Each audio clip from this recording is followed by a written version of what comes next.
this end. I know. I'm not good with audio. Takes practice, yeah. I have struggles too. I mean, I don't know if I should just like not talk as close to the microphone or something. I don't know. Like, I'm not sure if it's like a gain issue or if it's like literally like a filters issue, just not even being set up right. I don't know what it is. Yeah, there's like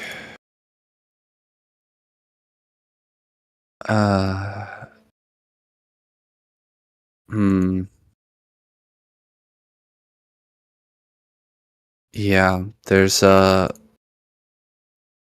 which filter was it? Was it limiter? I thought it was limiter, but there's something there's one of these that actually just holds back your voice from topping out. That's limiter, right? That should be limiter. I thought so. I mean, I got that, and I've had it set to the same thing since forever, so I don't know why suddenly it's not doing that, or at least not doing it as the same as it did. Yeah, it should just stop your voice from going over a certain level. I've even got them in the right order. I've even got it so it like noise suppresses the raw audio first, and then with the noise suppressed audio, compresses it, expands it, pre-band equalizer, and then limiter right at the end. I thought I watched videos and that's how you're supposed to do it. So it should be set up right.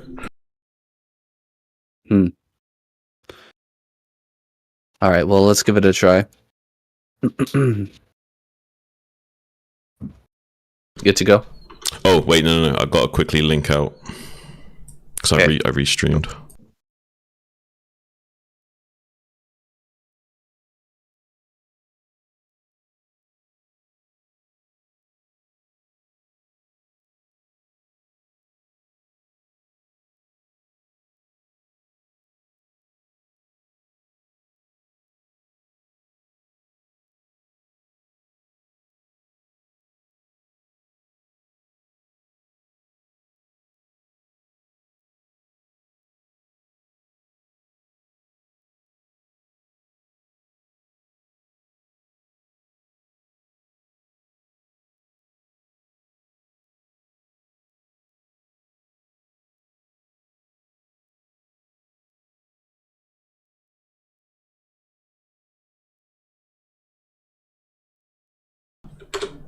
Okay.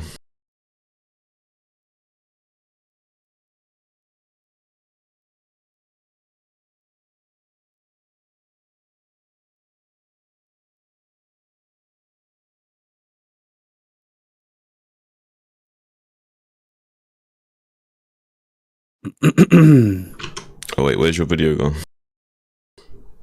Oh, it's yeah, there it is. Your video was like bugging out for me. I had to like close it and reload it. Alright. Ready when you are. Alright. Start the recording.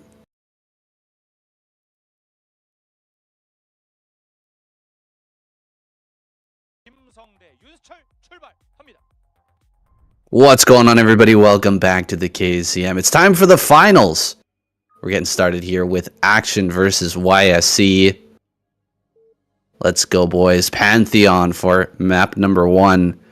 Before we get too deep into the weeds, let's talk about this lineup. Well, bam! Hero, Action, Solkey, Jaedong, Best, Snow, YSC, Motive. The name that's popping out the most to me right now is Solkey. Having him in this lineup changes everything, Shun. Yeah. Solkey and Hero, sorry. Action, Jaedong are kind of like a sidekick. Solkey and Hero are going to steal the show. I'm almost 100% sure, although last week I ate my words when I thought YSC and Motive were going to be a sidekick. They ended up showing up huge. I wonder if Action and Jaedong can do the same. Yeah, I hope they can. I mean, we'll obviously be rooting for the Zerg as biased casters that we are. But, YSC and Motive performed absolutely fabulously recently in recent KCM games. So you never know quite what's going to happen in KCM. We've said that so many times. But with this lineup of Zerg, it's hard to not favor them. I mean, Solkey on his own is an absolute powerhouse. Like, back to back like 3 titles in a row in SSL. Like, as a Zerg, that's absolutely mind-blowing Bonjour level stuff. So just having him on the squad as a captain is already scary. But you got the likes of Hero backing him up as well. Basically sulky, but not quite as polished in a lot of ways. Maybe the guy that deserves a title, but never quite will get there. I hope he does somehow in the future. But yeah, Jaedong in action backing those 2 up. It's kind of a crazy lineup overall. Yeah, setting out Action first. Gonna give him a chance to prove his worth here. YSC sending the probe behind Mineral Patch. He does have a Forge back at home, so this is a real threat. Second probe is on the way. Is Action going to take it seriously? Only sending 1 drone so far. Well, this could be like a double bluff. Absolutely could be. And so a second pylon will go down. This is plenty of space to throw down cannons. Second drone arrives, but there's already a cannon on the way. This is a problem. Yeah. Not sure we can actually stop this now. I actually thought this was a fake. This is a really good double bluff from YSC. Like, he's done it like in his face, so much so that like Action was just like, oh, you're probably faking this. But actually, no, it's going to be a real one. So now he'll probably have to resort to using a sunken colony if he wants to have any chance of defending this, to maybe try and calculate fixing this, but he might be at the very least just forced to re-expand here. But I imagine he will be trying to use a sunken colony to try and like deal with this once the hatchery is completed. Yeah, he's going to try and throw down sunken colonies. These probes are going to be on the hunt, though, trying to stop that. He cancels. Okay, and one of the cannons cancels as well. YSC doing this perfectly. Yeah. Look at that. He even gets the money back, refunding that 150 minerals. Going to be able to get his Nexus out that much quicker. This is already great for the Protoss. Yeah, really well optimized early rush here from YSC. It's going to be giving him just the advantage that he needs against someone like Action. Action's a very strong macro Zerg, but an aggressive one at that. But if you can kind of throw a wrench in his works, he's not quite as adept at getting there as he would like to be. He's not quite as like finessed as someone like Sulky or Hero might be, but he's still pretty adept at navigating these murky waters. So let's see if he can find out a good solution right now, because there's a little bit of an awkward situation where even though there's only this 1 cannon blocking this, it's delaying his third base from being set up for quite some time. This probe is going to be instrumental in blocking. Look at all the time he's buying for the cannon to get extra shots off. This is perfectly done. He's going to kill a few extra lings, but eventually this cannon will fall, and Action is going to be able to grab that extra base. But we're already at 4 minutes in, with the third just starting to come up over here at the natural, a layer in the main base. Things are very wonky. Very wonky indeed, saying. I mean, I can kind of see why Action was so hesitant in like trying to take out that cannon by building a few extra lings. He knew with that 1 extra probe, it'd be a lot more frustrating to have to deal with. And I don't know how he's going to stabilize from this position. Even the core being placed further back away from the wall here.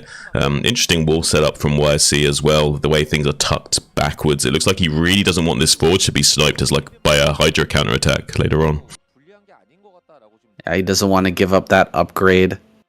It makes his wall a little bit easier to break, but it does protect the upgrade quite well. Action has the option to go for a Mutilus play follow-up, and YSC would love to see what kind of tech's being thrown down, because he knows there's got to be tech. Yeah. There has to be some sort of play coming from Action, because a pure macro play is just not going to work out in Action's favor. He needs to pull out something kind of tricky to get one over YSC. YSC poking in with the Zealot, gonna force Lings over to this side, maybe try to slip the probe back in. No, he's gonna bring it over here to help to fight.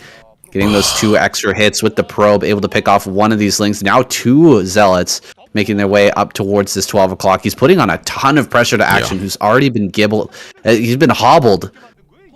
This is crazy. Economically, he's doing so much damage. I'm really impressed by YSC. Yeah, really impressed. Managing to get just barely to this behind this mineral line as well in the nick of time. We'll lose one of those Zealots. Probe desperately low on HP, going to be falling as well. Finally going to be cleaning this up, but so far so good from YSC. Has managed keep a lot of the pressure on to Action, who inversely has dealt with this pretty well as well. Didn't take too many links to clear up those Zealots. Now finally churning away on 3 hatcheries, trying to get up to 4, getting as many drones out as possible before this Corsair starts getting around the map, killing Overlords and hassling him even more, and he has to go into the next phase of the mid game just to keep up with the Zealot production from YSC, trying to get as much production going as he can. He can't even afford to throw down the 5th hatchery yet. It's a little bit unfair for him, but he will eventually get into that mid game macro. But 1 Zealot in the natural expansion might spell disaster. A lot of lost mining time at the very least.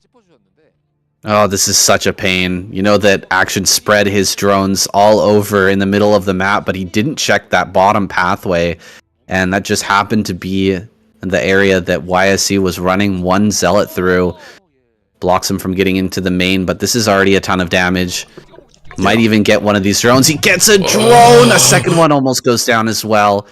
Really painful stuff after losing that mining time. Also losing a drone. Now 2 more Zealots making their way over towards this 3rd base. Action is being tested.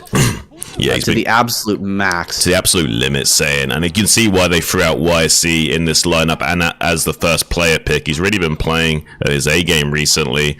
Beautiful tactics again, getting behind these minerals, frustrating Action as much as possible. Even a drone drill going to be coming out from one of the drones, trying to help slide the SCV, the Zealots out of position, but not able to do so. Does finally get a good surround on that Zealot after killing the first one, but really maximum damage for least amount of effort here from YSC. An absolute taxing Action to the limit, like we were saying. It's kind of crazy to think about just how madly impressive YSC has been playing these last few days. I don't know if you saw that, Shun, but there was a that Zealot that was behind the mineral patch. He managed to target down that drone as well during all of that micro that was going on. Action loses a drone as well. Now he's sending a bunch of Hydras across the map, but it seems like it's been hidden well enough. YSC does not know about these Hydras coming, and he could just straight up lose. This has been hidden very well by Action, and YSC is being really prudent, very scared with his Corsairs. He's afraid of some sort of Mutalisk all incoming, but it's actually going to be a very quick bust. However, no Overlord at this natural, and we've already got a DT out. That could throw a total wrench in this plan. There's Overlord coming. Overlord with speed is going to make its way to the front. That could be the thing that clinches it here. Some of the cannons are on the way. This DT's here to buy that time, but he might be able to chase it down. Oh, it's buying extra time by running up north. Some of these cannons are going to finish. It's so close here for Action, but I don't think he's going to be able to break through. This is absolutely wild. I think he might just barely be able to do it if he target fired the cannons absolutely perfectly, but there's so many cannons that are about to warp in. He can't keep up this like whack-a-mole with all the cannons. He's getting High Templar. That's a big pickup. He can't kill all the cannons as they're warping in, but he kills a few of them. Now we can maybe start to build up a few more forces and maybe start to take out the periphery, kill this gateway off at the very least, and establish himself out on the map by macroing up as hard as possible. Really crazy stuff. He was basically in 4-hatch Hydra mode there. Couldn't even afford the 5th hatchery, so he just decided to commit to a 4-hatch Hydra timing pre-storm, and it worked out pretty good. But a lot of cannons were forced from YSC as well, and each cannon you make is a whole gateway worth of production not being utilized, so has slowed down YSC for the time being. And it looks like the Corsairs won't be able to support this Dark Templar getting into the 3rd base. I look at this game, Shun, and I feel really bad for Action right now. He's so low on hatches. He's only got 4 hatches. Yeah. He's got such a tiny drone count. Chasing that 1 DT up to the north rather than trying to just go for the bust, I think might have cost him this game. He had an opportunity to run in right before all those cannons were finished. There was only 3 Zealots. The DT was buying that time, and man, he just lost the opportunity. Now his macro engine is so far behind. Action has almost no chance of powering up to 6 hatcheries before YSC can come out with 8 gateways and just start pounding his defensive positions. It's going to be a nightmare for Action to hold on against this upcoming attack. I don't know if he can do it, but he's still going to stick in here and try. YSC's got a DT over at 12. He's waiting for a 4th base to come out. Very prudent maneuver by him, just keeping tabs on when the Zerg is ready to expand. Here comes that drone right now. He might even get that kill. Pretty annoying stuff for Action. Yeah, here it is. Look at that. Oh! He didn't notice it.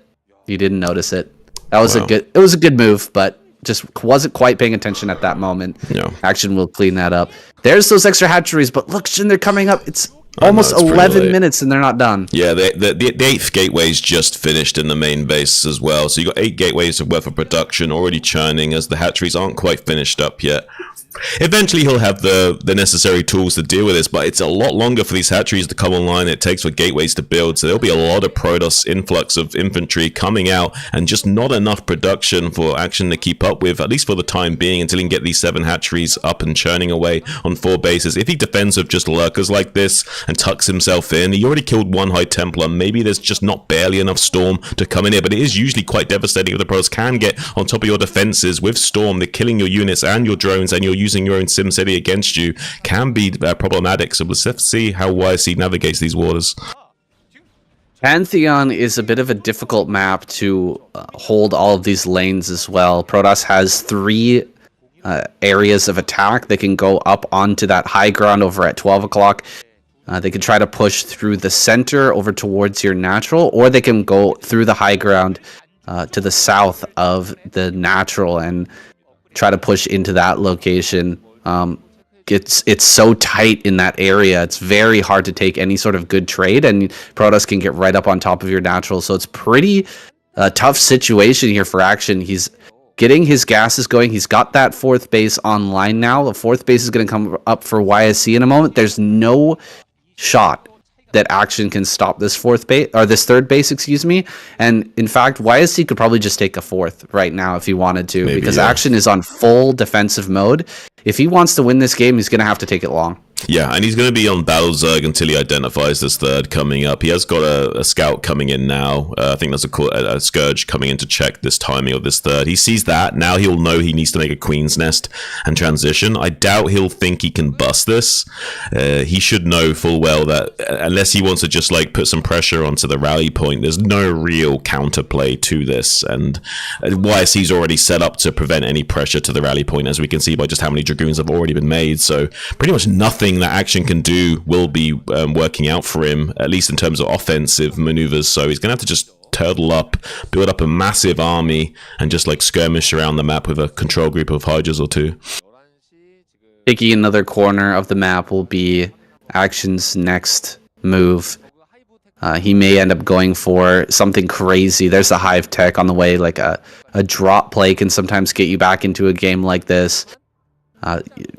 Dropping a couple lurkers in the main, a couple in the natural, and then just waiting and holding on against the counterattack can be strong. But it seems like he wants to play more of a straight-up game. He's just moving his army around the map, looking for little skirmishes, try to pick off a Templar or 2, and then angle for maybe top right, try to take that base. It's a little bit easier to stretch over to that area because you've already got 12 o'clock. But Yeah. if he can secure that top right and prevent bottom left, then there is a hope and a prayer in this game for Action. But there's no way for him really to prevent a 4th base from coming down. YSC is eventually going to angle to get that. He's already got the probe down here. One little group of Ling's going to deny that for a moment, but it's kind of an inevitability at this point. We've got so much supply. YSC going to move around to skirmish. Now, he could make a big mistake and overcommit into a whole bunch of lurkers before he gets this 4th base out and lose his entire army. Action's so good at surrounding with these big late game armies, Lings and Hydras. He moves them like just about nobody else can. So we'll see if he's able to surround this army or not. But Wow. he's going to have to take an amazing trade if he wants to wipe this army out. Well, this absolute macro god over here has got 170 supplies somehow, even on supply with the Protoss. Just as he finally gets to the doors to start knocking on them, he might just have enough critical mass finally have been reached to he can finally just thwart this Protoss threat. But it's really difficult to do in these tight pocketed areas with good storms can spell disaster for the Zerg. One pretty good storm there does kill one of his own High Templars, though, not able to break through with these rallied units coming across the map. But there's a lot of Dragoons here in the main standing army of YSC that has decided to turn tail and run at the moment, maybe because of the exposed reinforcement line and not able to get this 4th base underway. So it looks like it's instead going to be taking his gas off the pedal, taking his foot off the pedal, and going all the way back down to setting up this 4th base because of the counterattacks that Action's been using over and over again down here, denying this 4th base going up. Some really decent counterattacking there from Action, just kind of baiting YSC into taking a trade. Of course, YSC wants to take those trades. He wants to cast his storms. use up some of that energy and get some value out of it before moving in or moving away, moving back, and just kind of gathering up that army again. Action trying to take a base down here in the bottom left. He's got a Nidus on the way. He's going for a counterattack, but this is just pure Ling versus Zealot and Templar, which is pretty favorable for the Zealot Templar army. Egg on the ramp, trying to buy some time. Nidus Canal on the way. This could be the moment here where Action starts to fall apart. He's just desperately waiting for that Nidus to finish up so he can start to pile through a bunch of lurkers. It's super, super close. Dragoons are getting stuck on this ramp. He's going for it with the DT. The DT here is clutch. He's going to kill the Nidus. So many lurkers pop through, but they're kind of stuck on an island. Yeah. And the DT here can do so much damage. Okay, the DT gets picked off, unfortunately.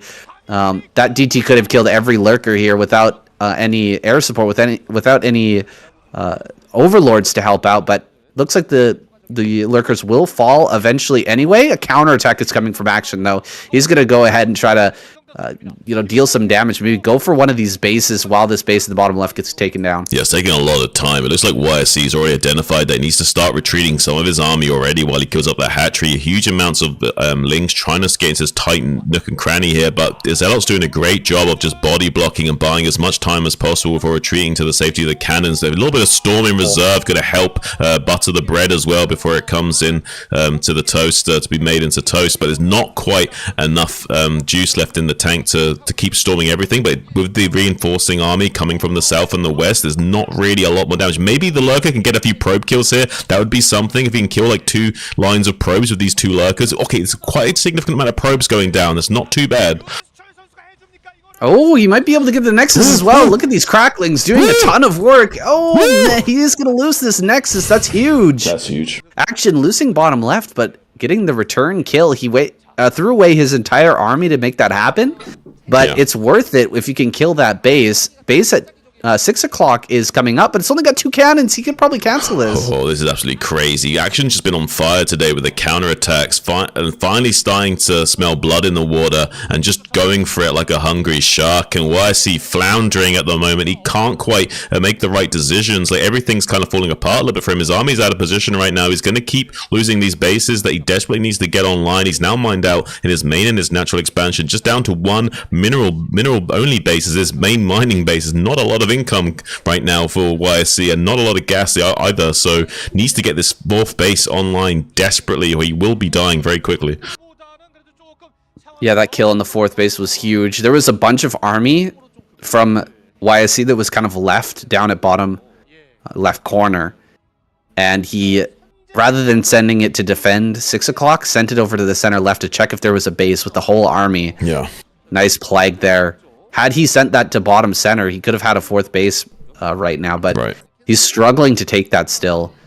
And now he's pushing in here towards Action, who is sitting on 4 bases. He still hasn't got that 5th base up, but as long as he's got a base over his opponent, he's going to be okay. Coming around to the back, he's going to get this flank going. A lot of these Dragoons have been plagued, but he doesn't have Dark Swarm. I don't know where the Dark Swarm is at, Shun, but he really needs it to hold off against all these Dragoons. If he had 1 Dark Swarm, he could hold off everything. He's being pushed backwards. Here we go. He's going to get the Dark Swarm finally. He's going to be able to bring a group of Lings. Another plague. Okay.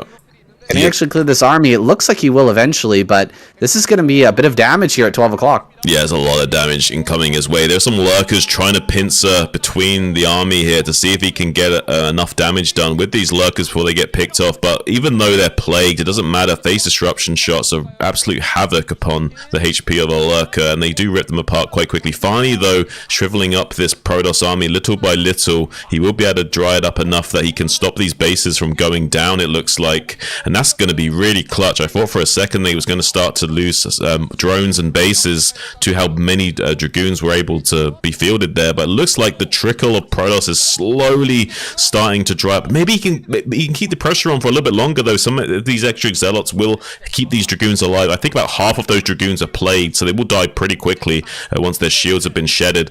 So this is looking really close right now. I think with I think now the Protoss will be out of juice, though. I can't see how he's going to keep breaking through Action.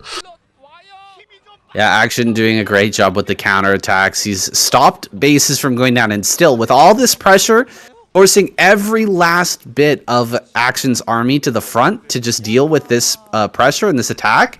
Yeah. He's still managed somehow to prevent YSC from taking another base. I don't know how he's done it, but YSC has not taken one. Is that a lurker behind there or something? It seems like it's only an overlord, or is there a lurker back there as well? I thought it was a lurker, but it could just be an overlord. Maybe it's just an overlord. Well, somehow he stopped that base from going down, and now YSC is just about out of juice, man. He can't do anything. Yeah, it's just an overlord back there, but the army's going to move forward. He's going to try and take another base. Nidus Canal in the top right-hand corner. All of the Dragoons from YSC's army are now gone.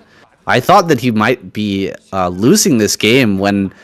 or Action might be losing this game when he didn't have Dark Swarm for that massive Dragoon army, but he somehow managed to clean it up. Now YSC kind of has to camp and just wait for this fourth base because he cannot put on pressure and end up losing that base while he's across the map. If Action just stops that one more time, the game is over. He's gonna pressure here at the front, takes a big plague. Action is backing up into a nice defensive position. He doesn't have anything on this high ground, but he's got plenty of lurkers behind this. This is too big of an army. Action equal on supply. YSC not going to be able to break through here. He's sent a few Zealots and an Archon up to 12 o'clock to try and deal some sort of damage, but he's long distance mining over at center right. He's finally got enough minerals to make a Nexus, but it doesn't seem like he's going to do it. He's just going to keep trickling Zealots across the map into Action's hands. This is a rough game for Protoss. Yeah, he's picking the suboptimal option just to have any hope at running over Action and getting a bit of a tempo swing, but he's not been able to do it. He's not finding the compensation that he's looking for, and now it's going to be like coming back to haunt him that he never made the decision to throw down this Nexus, because it means there's not going to be any more outs for him to draw out of the deck. It's completely run dry, saying the win conditions have just evaporated like sand through his fingers, and now will be in the final throes of his death, just contemplating as he shuffles off his own mortal coil here. GG. YSC taps out. Dude, that comeback was pretty insane. Action making the right moves there, even though he incorrectly predicted that was going to be some sort of fake cannon rush. He ate a huge amount of damage, being forced to throw down that third base so late. He managed to bring it back somehow. He didn't even kill the Forge, remember? Yeah. Forced out a ton of cannons, but he didn't kill the Forge, and he had such a tiny drone count. That type of situation is almost hopeless for a Zerg player, but he somehow managed to hang on to 4 bases and get himself into Hive and then just win through counterattacks pretty much alone there. Really impressive stuff from Action. Let's jump into game number 2.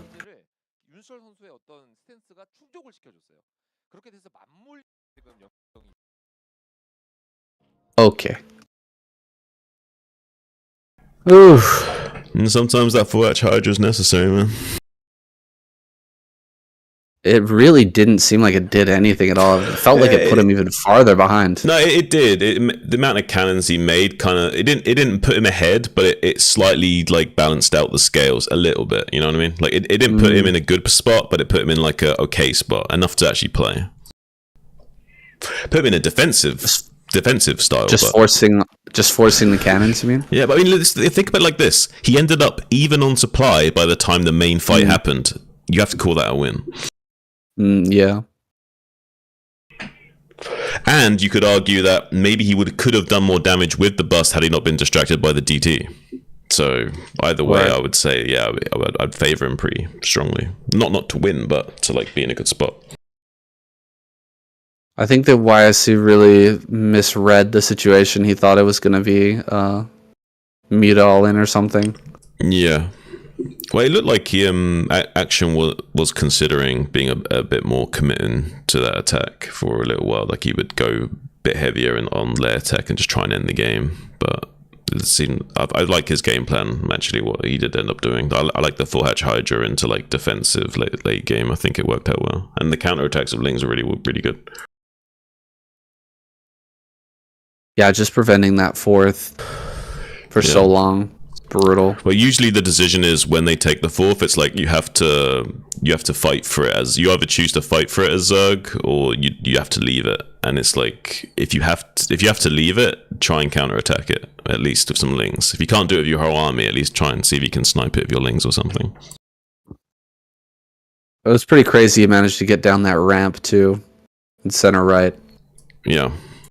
He ate a 4 lurker storm as well. And still managed to get down there. Yeah, lucky there was only 1 High Templar with only like one or two storms, so he managed to break through pretty efficiently. But he always managed to find like the tiny little chink in YSC's armor, and YSC looked pretty strong besides that.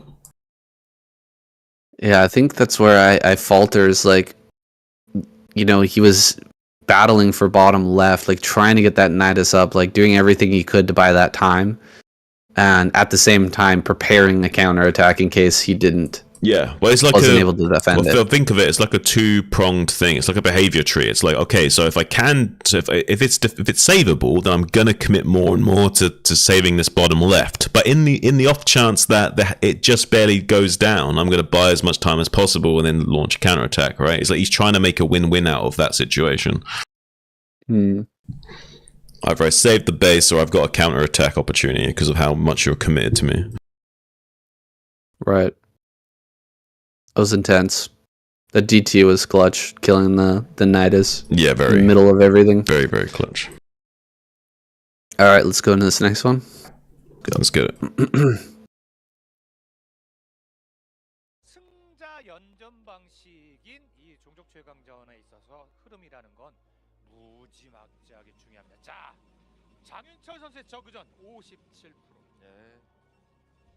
Action able to clutch out a victory over YSC there in game number 1 from a pretty difficult position. Now going to be going up against Snow in game number 2.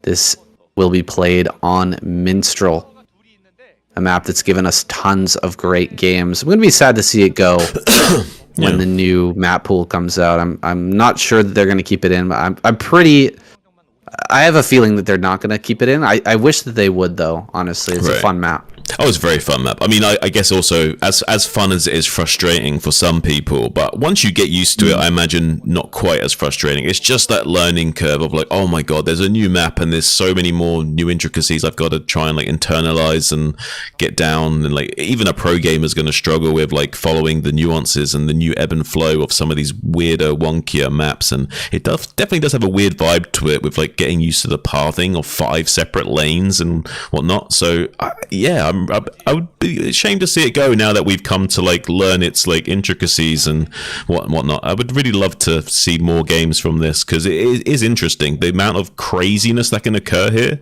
and it kind of does force a bit of like lopsided matchups as well. Like it makes it hard third guess for Zerg and Zerg versus Terran and all that sort of stuff. So I don't know.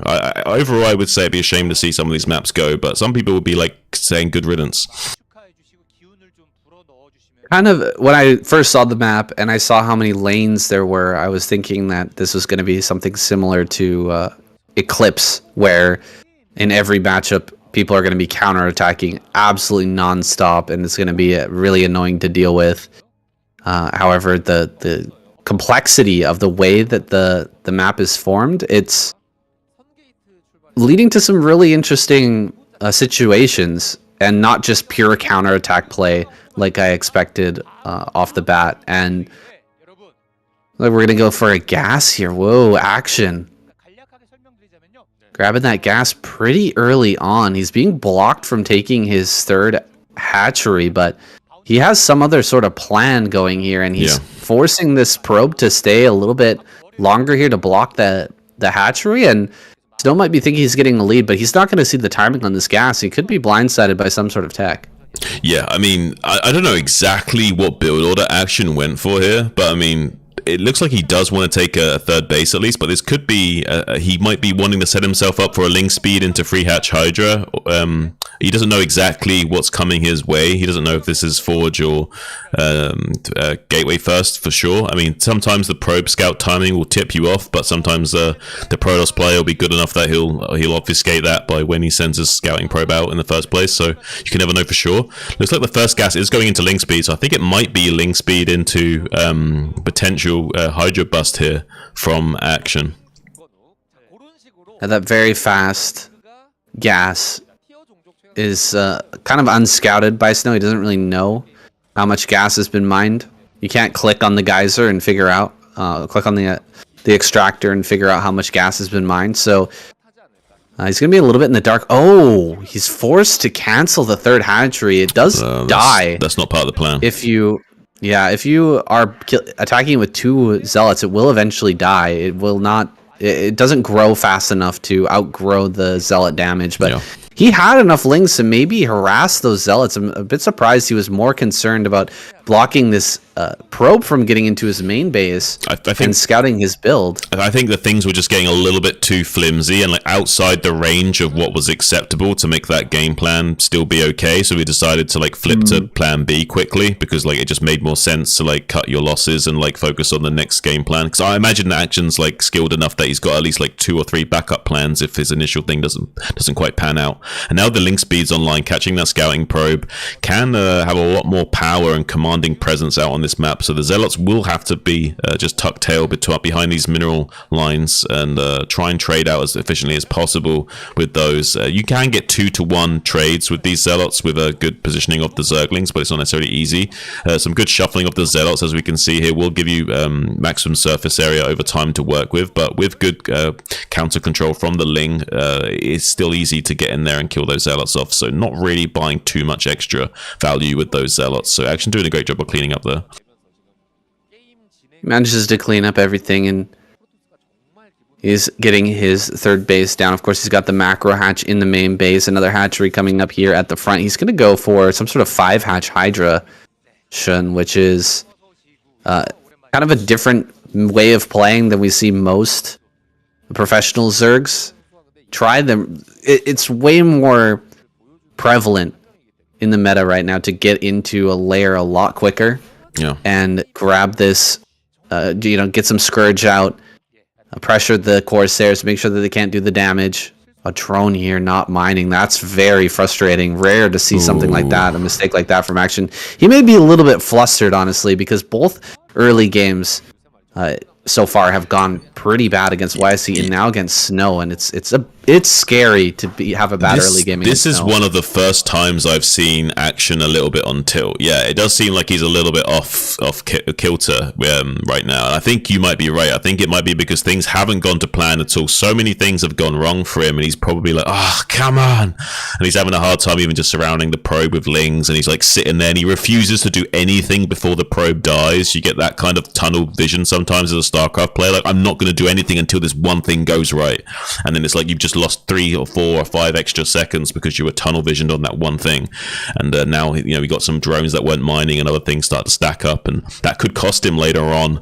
He has still got all the tools in his arsenal to utilize this and turn this game into a win, so he's by no means out of it, but he needs to find his center again. There's a lot of zealots pressuring the natural expansion. Needs to get more Hydras here. Have got speed before the zealot legs kick in like 20 or so seconds, so can use this time to micro a little bit, but eventually that legs will kick in, and those leg enhancements will spell disaster. Utilizing the drones to buy some time, body blocking with a good surround, direct drill from Action, pretty much should be able to clear this up now with that drone drill, pretty much negating most of the damage that could have come out from zealots, from Snow zealots here, so pretty good all around. Not bad though, killing off a few overlords there. Snow putting up some safety cannons, recognizing that there's quite a few Hydras out on the field. Does need to be a little bit safe now. He's going to continue to scout with these Corsairs, see if he can get any damage, see if he can spot any location that's not covered by Hydras that Overlords can be targeted. But back at home, he's going to be adding on those gateways, getting into this next phase of the game. And Action, he hasn't been able to put on any pressure at all, and he's just been eating damage non-stop. However, with the 5-hatch Hydra and the way that it works, you are going to have a pretty decent supply and a pretty good number of Hydras at this point in the game. So he's power spiking a little bit right now, but you can imagine that Snow is going to start to put the pressure back onto him very soon. With those extra gateways coming online, and it'll be up to Action to get his Spire out and get all the other parts of the build that usually you'd already have at this point.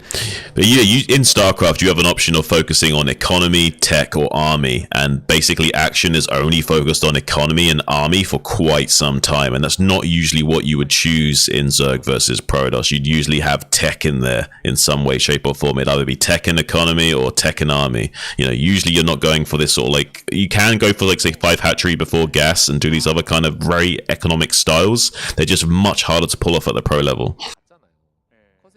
There's a lot of different holes that can be exploited, and Snow is looking for opportunities to exploit those weaknesses. He's got 3 Zealots chilling down at the bottom center. He's sending out 3 more to a different pathway. He's going to start to pressure into the natural and the third base most likely at the same time while sending in the Corsairs. These type of maneuvers are very difficult to deal with. Action's going to try and maybe take a 4th right now. He's sending his Hydras out on the map. He sees these 3 Zealots. The other now 5 Zealots going to make their way over towards the natural most likely. More Hydras are going to be popping out, but you can see that Snow is bursting ahead in supply. There's going to have to be a lot of good micro here from Action and a lot of good multitasking to deal with all the counterattacks and shenanigans that Snow can pull out. Now, until he has an army of Dragoons, you can skirmish quite heavily with the Protoss player. In fact, that's usually what you want to do. You want to keep your Hydras out on the map and keep baiting out storms, running back over and over again until he gets all the way to your base. Kind of like forcing a Terran player to siege up over and over again until he gets to you. You kind of want to do the same thing with the Zealot Templar tech if you've got enough critical mass built up of Hydras to do so. Seems like a little bit of defensive measures from Action though. Beautiful surround from Snow. Tries to get good service area on these Hydras. Isolates 3 on the eastern side as well. Trying to back up to the to the gas, but I'm unable to get behind the doodad that's underneath the gas. So most of those Hydras get isolated. Pretty good pickups from Snow all around. Unable to come in and get an Overlord on the exit, but Mutalisks now are out and they're able to maybe do some interceptions here on these Protoss units. He can start to gun down with these Mutalisk Glaives onto these Corsairs that are desperately trying to get to safety. Maybe at least one of these Corsairs will die. Nice pickup there. Dodging the storm very nicely as well. Checks the main base just to make sure there was a cannon there. He sees the cannon, so we'll back off. This is a great switch up from Action.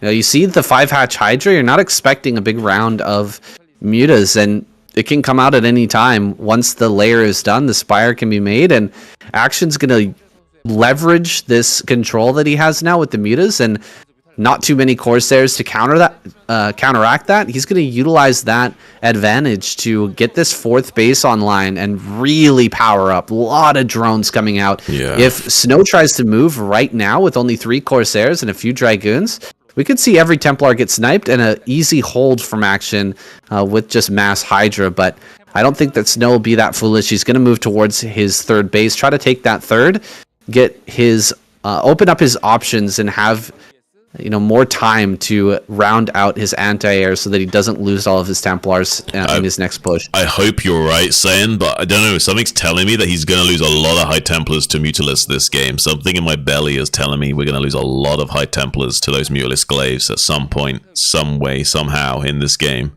I'm a little bit excited. I don't see any GTs out just yet. Dark Templar made into a Dark Archon with a Maelstrom is insanely good against a composition like this. Of course, you never just go for it. When you see 5-hatch Hydra, there's no reason to build a Dark Archon, but there's the DT. Look at that. Ooh. I just said it. DT's already out. The Maelstrom has become such like a clutch comeback, and it was funny. Once upon a time, the caster Tasteless used to say this is a great solution, and more people should do it. And it turns out he was kind of right. Maybe more people should have done it, but it's not like something that's completely game-ending or anything. But if you can get that Maelstrom and Storm combo off on a stack of mutas, it can be such a huge tempo swing that can be the thing that wins you the game straight up if they don't kill any High Templars by that time as well. You can see how much Action is relying on these Mutalisks. At this point in time, last game, how many Lurkers did he have on the field? He had like 10 lurkers ready to defend, and he needed them desperately to stop the Protoss army. He just doesn't have any lurkers at home. He's making pure Hydra, and he's relying on these mutas to snipe Templar if Snow decides to push. Here he's coming in over top of the high ground. He's going to snipe 2 Templars immediately. The third gets stormed. Wow. And he's just sniped a ton of the splash damage of Snow. Removed it from the equation, and he kept most of his Mutalisk alive. Where were the Corsairs during that? I don't know, Sane. In Narnia, that was absolutely insane. He also forced the storm onto his own army, so also shaved off a lot of the shield hit points of his own units with the cleanup storms, trying to desperately deal with those Mutalisks. Finally, the Corsairs now trying to hunt down these Mutalisks that have already left the location, so not going to be able to find anything but maybe an Overlord or two with their efforts. It's kind of unfortunate. It looks like Snow's a little bit bitter about that. Has got a little Zealot hit squad out coming onto the map on this northern flank as well, make sure there's no hatcheries that are being set up there. Will be finally cut off by the army, forcing them back. Their beautiful storms onto those Mutalisks that do manage to pick up those High Templars though, so pretty good trades all around. Even though he's losing those Mutalisks, he did kill more and more of the splash damage of Snow. There's not enough left in the gas tank to deal with the massive critical mass of Hydras that has been produced so far. Even on supply at 160, he's going to be hammering down on Snow soon. There might not be enough storms to deal with it. Yeah, this is a very tight map, though. The lanes are really close. Oh, great snipe on one of those Templars, but look at the storm on that bridge. Absolutely insane. You don't need many storms when the Hydras are going to clump up like that. Actually insane. So much damage as he comes across that bridge. Action. Wow. Running his head into a spike there. Just ramming it right up into his brain. Man. This can't get much worse of a trade than that. No, this is full-on battle Zerg as well, with the 4th base coming online for Snow. He's already behind the tech curve in this game from start to finish. He was hoping for a lot more damage there, but just 1 or 2 storms in the chamber, able to like do some critical damage to Action as he came through. Like, Snow's like John Wick sometimes. Like, he's not really got a lot going for him, but he somehow manages to, like, you know, put a gun together to fire off 1 bullet to deal with a guy that comes through, and somehow manages to skirmish his way to victory, even though he's getting beaten up along the way. I don't think I like him coming down this ramp right now. At the Hydras are going to be flanked by some Zealots. These Dragoons are not getting very good surface area. There's finally a storm, but meanwhile, these cannons being taken out over at top right. I think Snow will stabilize and eventually save this Nexus, but Action's doing a pretty good job of pulling them apart. He's doing a very good job of macroing up a huge army, staying on Battle Zerg, sticking with just pure Hydra. Yeah. He hasn't remade a bunch of mutas yet. And I've been watching bottom left this whole time. He hasn't been mining bottom left gas at all. Just a few minerals. So he's just a few minerals, and he's had that extractor this entire time. He's never mined that gas, and so he's just pumping out as many Hydras as possible and not looking for any sort of transition or any sort of remake on those Mutalisks. I think he's even only got 8 hatcheries as well. He's not even quite got the 9 late game hatchery saturation that you would desire. So he's like just barely on the cusp of late game, refusing to progress forward any further in the tech tree, and is saying, I want to end the game right here, right now with what I got. And he might just barely have enough to do it, but it's going to be really crazy execution to do so. Starting to hammer on the natural expansion. Usually in the mid to late game phase, the natural expansion is most exposed location to hit. Only a few cannons and some Zealots trying to hold that, killing most of those cannons, and Zealots getting gunned down quick. Protoss army being turned around right now. They're desperately trying to deal with that, and that means there's no army coming up to help the top right. So if there's enough in the top right to kill that base off, that might be a little bit of progression there for Action. There's enough forces here to weather this. If he can dodge storms, but he's not dodging the storms quite well enough. He dodges one of them pretty good. The Archon will be picked up before it's morphed as well. This is looking pretty good for Action. He's getting good trades. He's even on supply. He's putting the pressure on. This looks pretty good for Action right now. Yeah, he's getting a bunch of free kills on some of these Templars that are coming out from the rally point. There's 1 cannon left. There's nothing really over at that third base aside from a few cannons. Top right, has been saved, but the natural is about to go down. Some Dragoons coming out to help. One single DT here might be the difference maker. He's actually dealing quite a bit of damage to these Hydras. There are some Overlords coming up, though, that will eventually reveal that. Breaking in through the front. He's going to have to retreat up onto the high ground. There's still the safety of the high ground in that main base. Now that the natural has been mined out, there's really no point in holding this natural, aside from just having those cannons there. Now that they're gone, he could sit here on the high ground and storm down, but Action will change his mind. He's going to head over towards center right. Now that the natural's been dealt with, now that the rally point has been contained, he can go up to these bases and try to take out the other locations that Snow has. There's no storm on this high ground, just a few Dragoons and a single Archon. Some army going to come out, breaking up his attention. Wow. Good storms here on this reinforcing army, but top right is being attacked at the same time. Snow is dealing with so much. He's going to lose the Templar. Oh god, he lost that Templar in top right. He will end up losing that base as well. I think that was the killing blow. Action pulling him apart. Wow, so impressive for Action. This is really high-level Starcraft we're watching. It's just better. There's even a Dark Templar on the counter-attack, so if somehow there wasn't enough gas in the tank for Action, this would be the opportune moment for Snow to come back with the tempo swing with this Dark Templar getting a lot of drone kills, but there's not enough army cleaning up on Isle 5, so all these bases and probes are going to start to fall, and that Dark Templar's efforts will be in vain and won't be the tempo swing that it needs to be. Even going to be flushing that Dark Templar out with some Hydralisks. This is really great level play from Action. I think him getting pissed off earlier just made him play even better, Sam. The probe block, the desperation out of Snow as he tries to hold on to the 4th place. There's nowhere left to mine. He's lost everything. GG is called. What a crazy tempo game from Action. Wow. I mean, tug of war to the he extreme. made 11 mutas and then Hydras and nothing else. He actually made 12. He actually made too many mutas. He made 12. He made 12 by accident, so he had to only used 11 of them. Yeah, he threw the other one away. Oh, man. Well, that's a crazy game. Wow. Don't try that at home, kids. Yeah. If you try to make a play like that work, you're just going to get stormed to death. Action out multitasking Snow. That is not an easy task. No.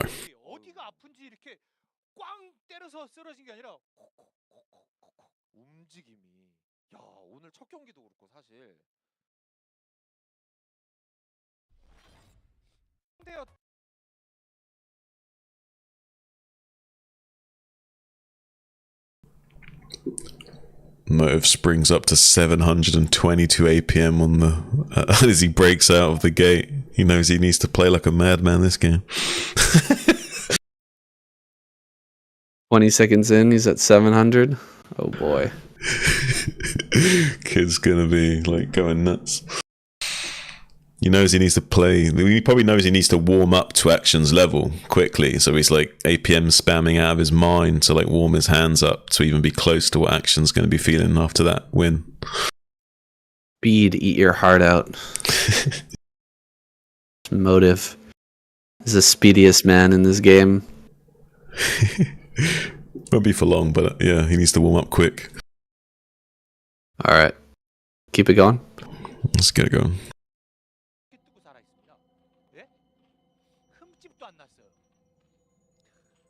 Ooh, a couple of nail biters for game number 1 and game number 2. Wasn't sure about Action in either of those two, but he somehow managed to pull it out. I'm glad we're not getting a bunch of Hydralis busts here. Every game's been pretty insane so far. Really insane. Now we've got Motive, who is probably going to open with a Forge here on Radeon. I'm not sure how motivated he's going to be feeling right now, Sam, but I'm hoping that he's going to come out of the gates blazing. He's already like come out with 600, 700 APM, warming his hands up like a Formula 1 driver, like, you know, zigzagging on the track, getting their tires a little bit warmed up before their actual trial run.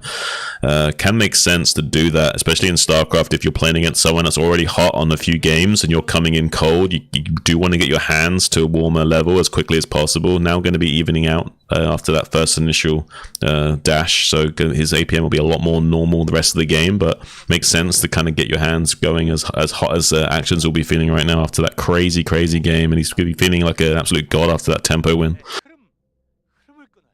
Yeah, it's not often that we see Snow get pulled apart like that with layer tech, with Battle Zerg.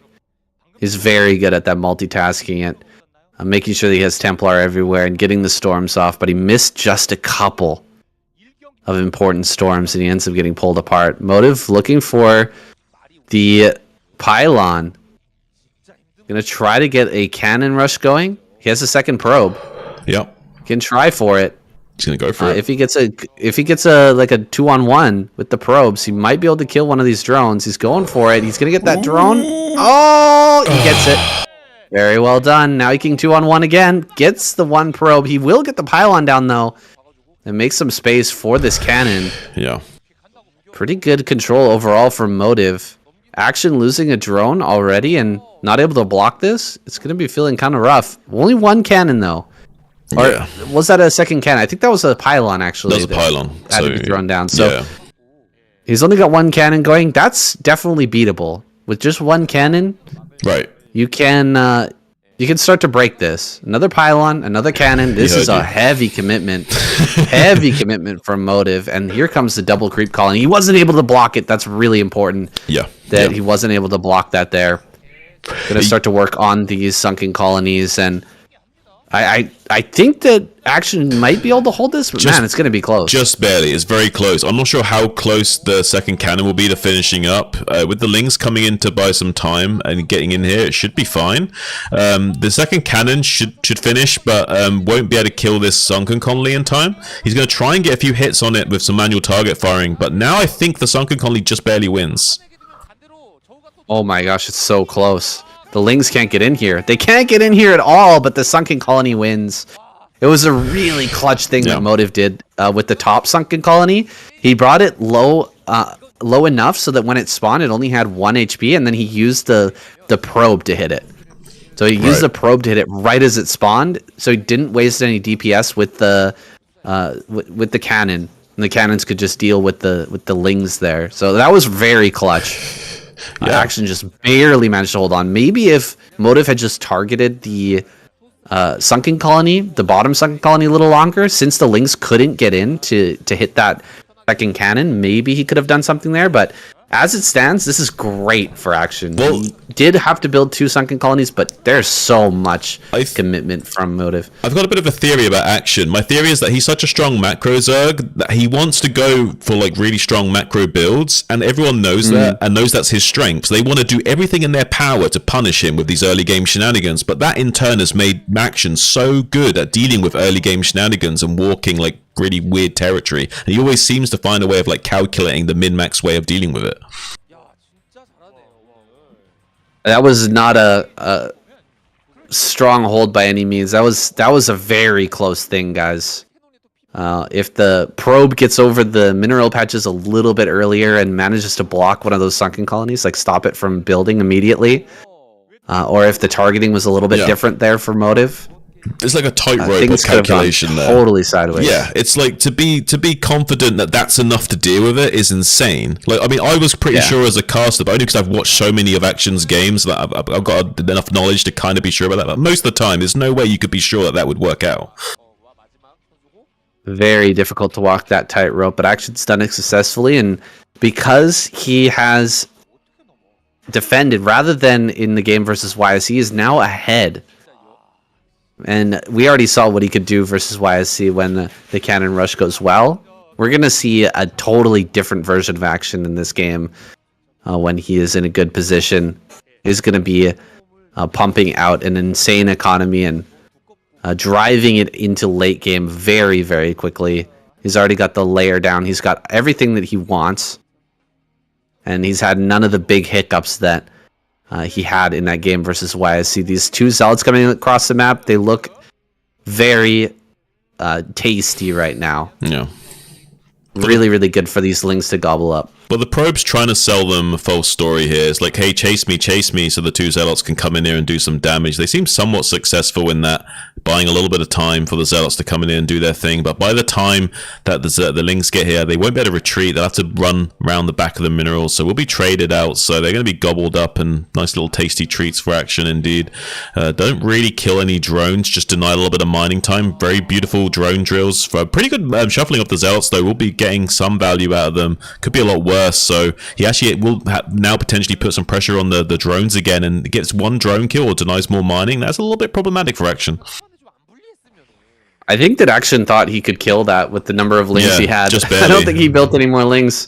Yeah, no, he didn't. He always plays like this. He always plays like this, Sane. He always tries to just barely do it with the bare mineral. That's why he's so impressive, is because usually he can figure out the exact tightrope that he needs to be able to like get away with it. That one time was a bit of a misstep just because of how good Motive was playing.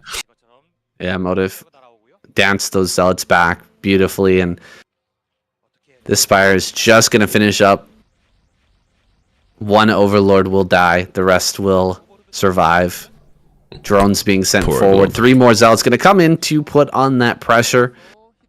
Hopefully Action was able to pop out a few more lings just to deal with this. I think he's got a good number, yeah. These 3 zealots are going to be easy picking. And this is a much better trade for Action. Still some good movement with the zealots. Is going to trade reasonably well, but Action able to get rid of all that and get back to droning. Double Stargate back at home. That is crazy. That's wild. That is wild that we're seeing double Stargate from Motive in this situation. I mean, He really thinks crazy.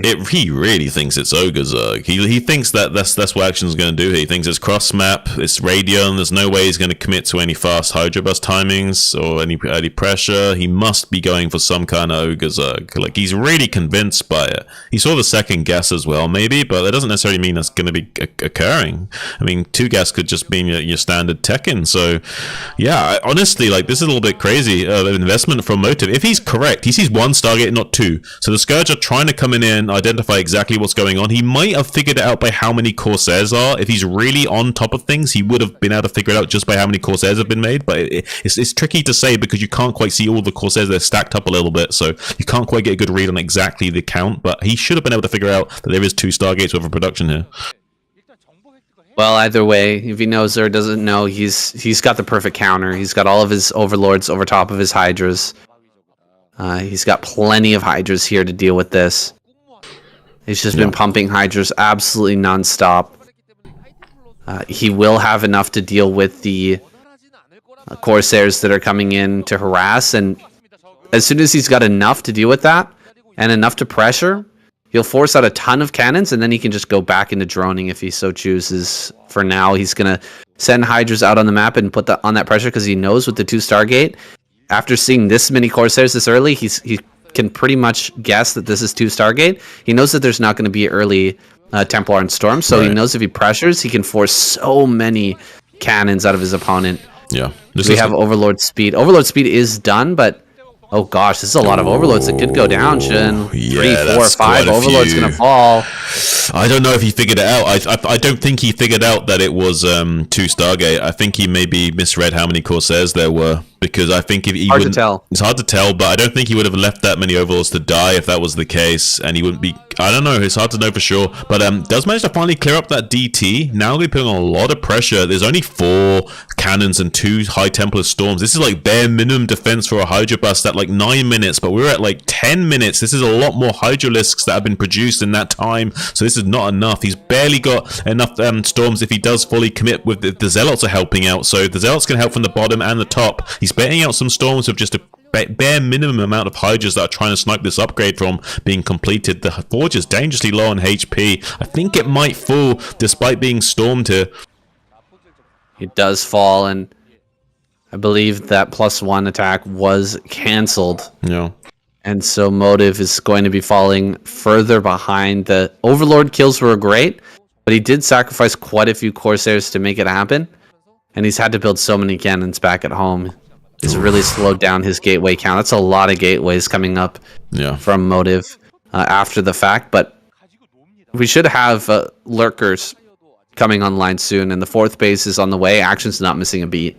Yeah, he's pretty much like firing on all cylinders still. It's kind of crazy that he's been able to keep up with the Protoss' production every single game like this. He's been the absolute MVP for the Zerg squad so far. Like, somehow, despite all the crazy shenanigans, later on in the game, he's even on supply, which is, it's hard to do even when you're playing a straight-up game, much less when you're dealing with all those kinds of crazy shenanigans. So it's really, like, miracle-level stuff from Action. The Zerg squad really confident in his ability. Look at his perfect targeting from the Hydras as well, gunning down individual zealots at a time of manual fire rather than just letting them attack move in. That way you can actually reduce the amount of zealots so quickly that there's no longer an ability for them to get surface area to start trading out. They'll just have to tuck tail and run, and the trades just go too effectively your way. And Action is just like doing an absolute like 101 school on how to play Zerg in crazy situations right now. So Action is playing a great game, but I have to question the decision-making out of Motive to go for this 2 Stargate play. Oh, yeah. God, losing all these Corsairs.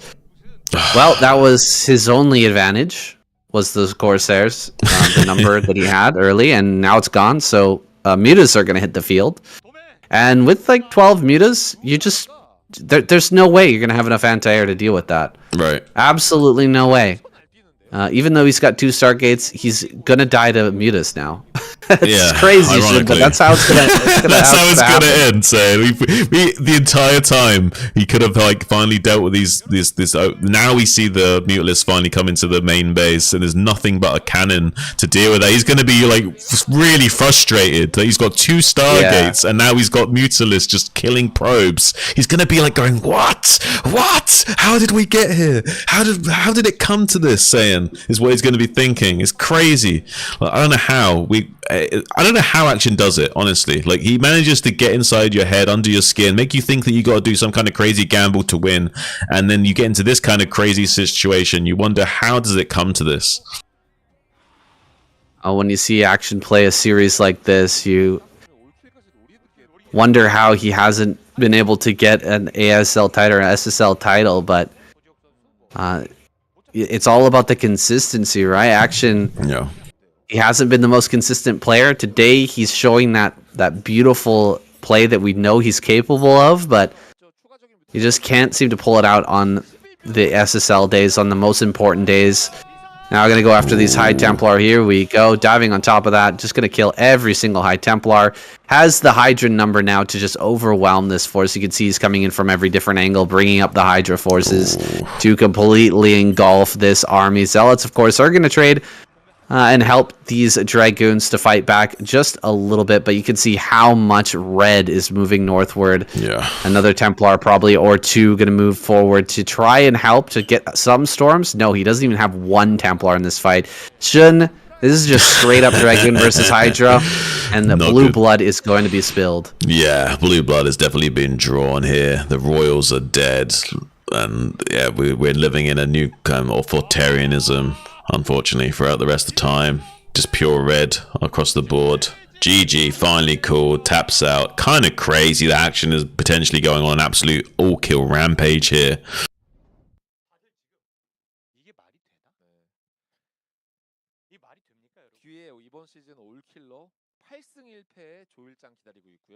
Wow. Man. Well, Best is the comeback king, so Best is gonna have to comeback king the entire series. Yeah. It's our only chance now of having a reasonable series. He's Best has to bring it back. He's Obi-Wan Kenobi right now. He's our only hope. Gotta use that in the cast. Yeah. Alright.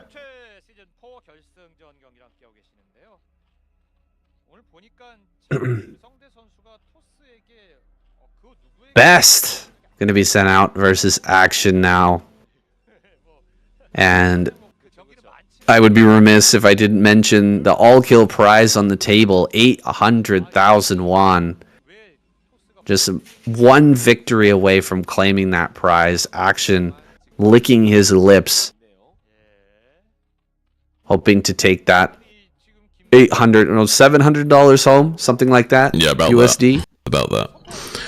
There is a It's revive constantly fluctuating. There is a revive in the pocket still, but it might be best that is the one that's revived because he's your Obi-Wan Kenobi. He's our only hope. He's the comeback king. Can he turn this entire season around right here, right now against all of these Zerg players? Maybe he can. Maybe best is him saying. Maybe he's him. I hope he's him. I hope we get a nice long series. That's what I'm always looking forward to when it comes down to these semifinals and finals. Whoa, a gas from Action. Ooh. He's mixing it up here. He's going to do something a little freaky. Yeah.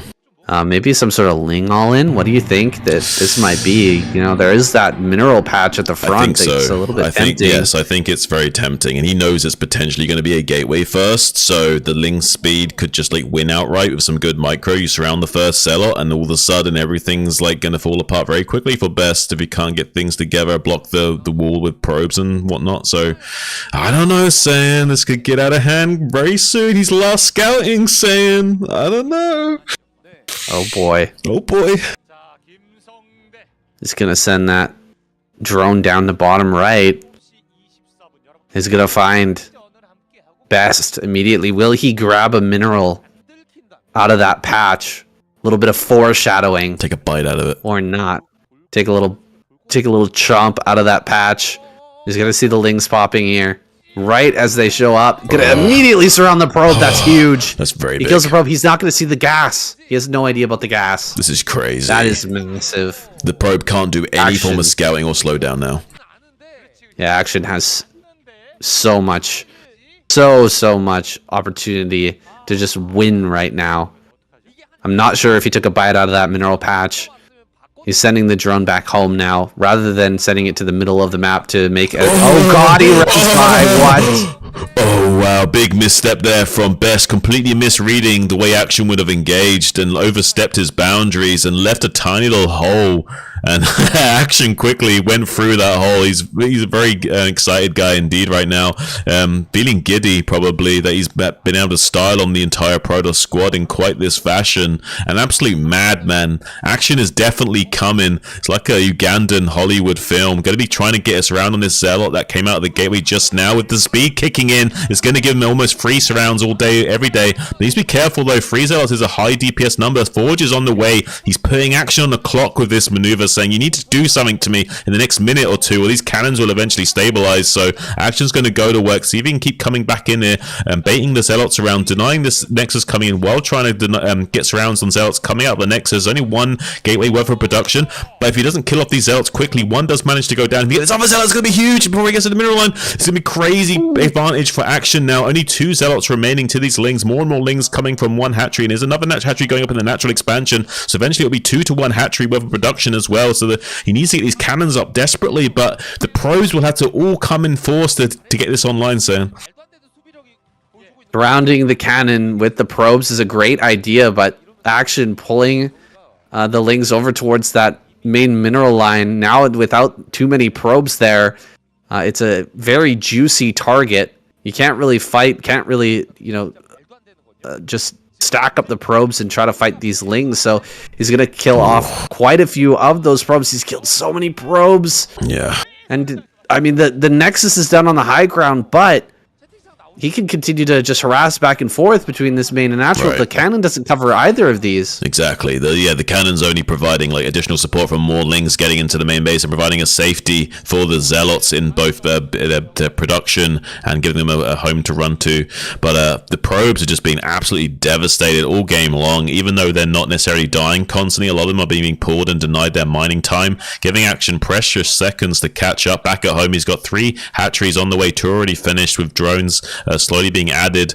Just a few extra additional Zerglings will have to be made for this. 1 Zealot will be critical in the main base, coming in and being super annoying. This could be the one thing that tips the scales for Best. Actually, a lot of these drones being denied their optimal mining paths and some precious time might be spell disaster for Action. He can't quite min-max his build anymore if he's losing too much back at home in terms of mining time. We'll be able to clean up this Zealot eventually, but it might just be enough for Best to stabilize here, and it's made it so that he was so focus back at home cleaning this up that he couldn't focus on his lings in the base of Best anymore and couldn't keep the pressure on doing some damage in the natural expansion. So I think that Best might have done it.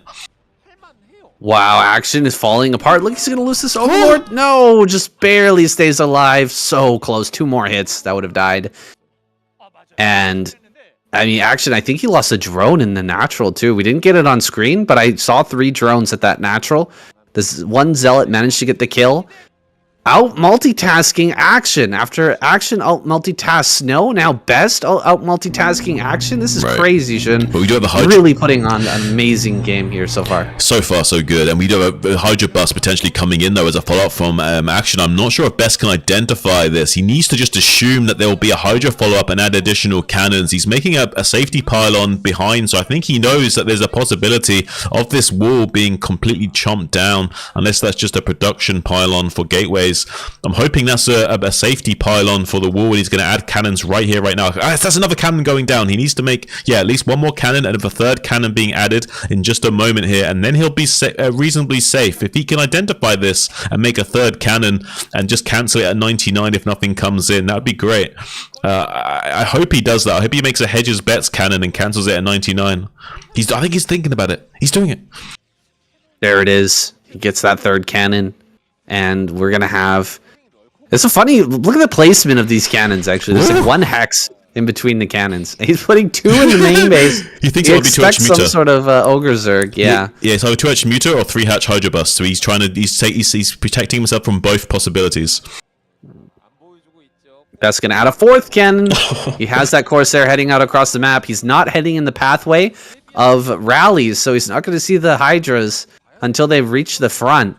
But he's got 4 cannons. That might just barely be enough. Best has to add on like at least 2 more here at the front. Yeah. He's got the mineral income to do it. He is going to add on a bunch more cannons. Pull the probes as well. This is a lot of Hydras and Lings coming through the gate, but he manages to block very, very well. The Lings are getting chomped up in this very tight corridor. The probes are doing an amazing job of blocking everything. He's actually killing so many of the Hydras. So many of the Hydras have already gone down. He breaks this push. Oh, wow. Man, Best held on perfectly in that very difficult situation. Going to pull the probes 1 more time. He blocks a lot more of these Lings from coming through that small gap. Some of them do get on top. So many of the cannons are low, but 3 more warp in at the very last minute. GG. Can you believe it? This comeback kid. He might do it saying, this might be the guy. He might be him. He might be him. He blocks the all kill and opens up the path for himself. 800,001.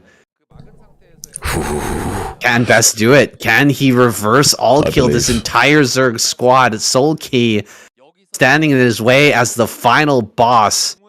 Who's going to be sent out next? Who's the next minion that Zerg's going to send out? I don't know. I mean, you either send out someone like Sulky and just try and deal with him now before King Kong gets too cocky, or you just like, you throw out Jadong and Hero and just hope for the best and leave Sulky in reserve. Best is like a dungeon delver here. He's going to he just beat level 1 after all the other adventures went down. He's going to level 2. Let's see if he can continue to progress. Jump right in.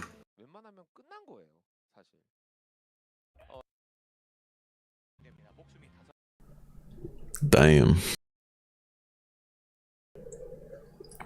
I need to take a slash and get some more fluids. Okay.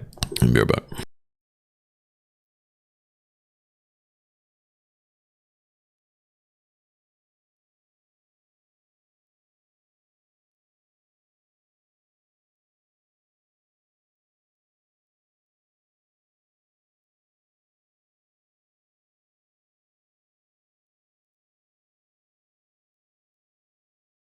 Yeah.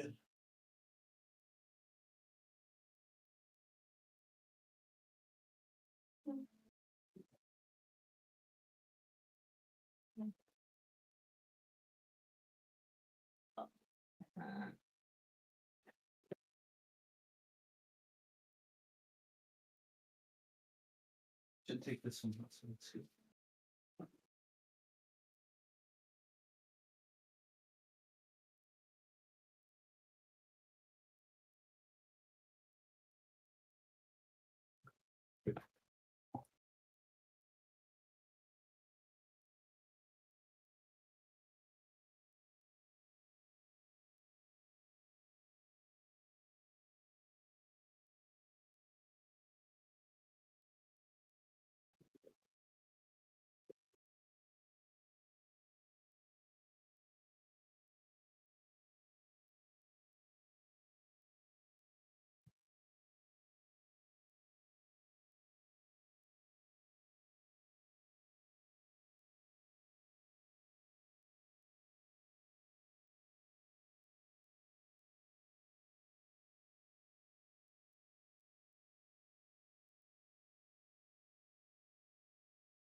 drone back. Okay. This is exciting. Yeah, man, this is an exciting turn of events. I was hoping that we'd have this little, new arc of a story coming into play. That's why they left him for last, man. He saved the best for last. You know that saying? Yeah. Think you heard that expression? This is why. This guy is why. He's the definition of it. Still got Audacity going? Yeah, I haven't touched it. Okay. All right, good. All right, let's go.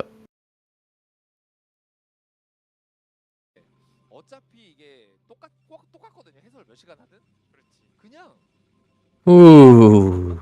Shouldn't we live in the best timeline? We do. Things are going exactly according to plan. As I would have liked. The best for last. The best for last. You said it between the cast. I mean, that's what he's the reason that saying even exists, Sam. Yeah, look that up. Don't look that up. Don't look that up on the dictionary. No. Just trust me, bro. Just trust me, bro. Yeah, take our word for it. He is the reason. The etymology for that saying comes from Starcraft Broodwar. Best down here in the bottom right on your favorite map, Shun. Yeah. We're here on Monty Hall. This should be a lot of fun. Action versus best. So he's been revived? Oh my gosh. They just instantly revived Action? Yeah. Well, I did not expect that. I mean, I actually crossed his name off. They're like, no. He's got it. They're trying to say no. Things. That was just a glitch in the matrix. He's still him. They're putting him back out again. They want him to finish the job right here, right now. But best might be the gorilla to say no. And they might even just, obviously revive Best after he fails one time as well. So, yeah, we could see nothing but Best for the rest of the evening. I don't think they're going to revive anybody else. I think he's going to be the guy that they revive now. So I'm looking forward to this absolute, blockbuster potential of a comeback from Best. The monsters in the dungeon said that was just a fluke. You weren't supposed to get past that round number 1. That first floor was supposed to kill you, so you have to go back and try it again. See if he can take him out in round number 2. Dude, if he takes down Action for a second time, yeah, without the revive, oh my gosh, it's gonna be insane. Can you imagine if the amount of confidence he would have after bashing Action 2-0 after what Action did to his squad? I mean, Best is going to be feeling it. He wouldn't even just be thinking of the comeback as a possibility. He'd be seeing it as a likely scenario of, yeah, I can take all these guys if he can get this win right now. Oh my gosh, look at this. This is funny. We got the Overlord here. What is he trying to do? Is he trying to block? Yeah, he's trying to block the mineral patch so that he can't click it. Yeah. Oh god, this is hilarious. He does hop over though. Very nice control there from Best. Does get the Zealot into the main base. So it's a bit of a cheeky maneuver there from Action, trying to utilize the drone and the Overlord to mess that up, but Action gets it through. Gonna start to do some work on these drones back at home. Great pulls so far. Gonna keep these alive for now. Grabbing the low HP drones to do a little bit of a ring around the rosy play. And the Lings are out now in force. Wait a second. Hold up. A lot of these drones are low. One goes down.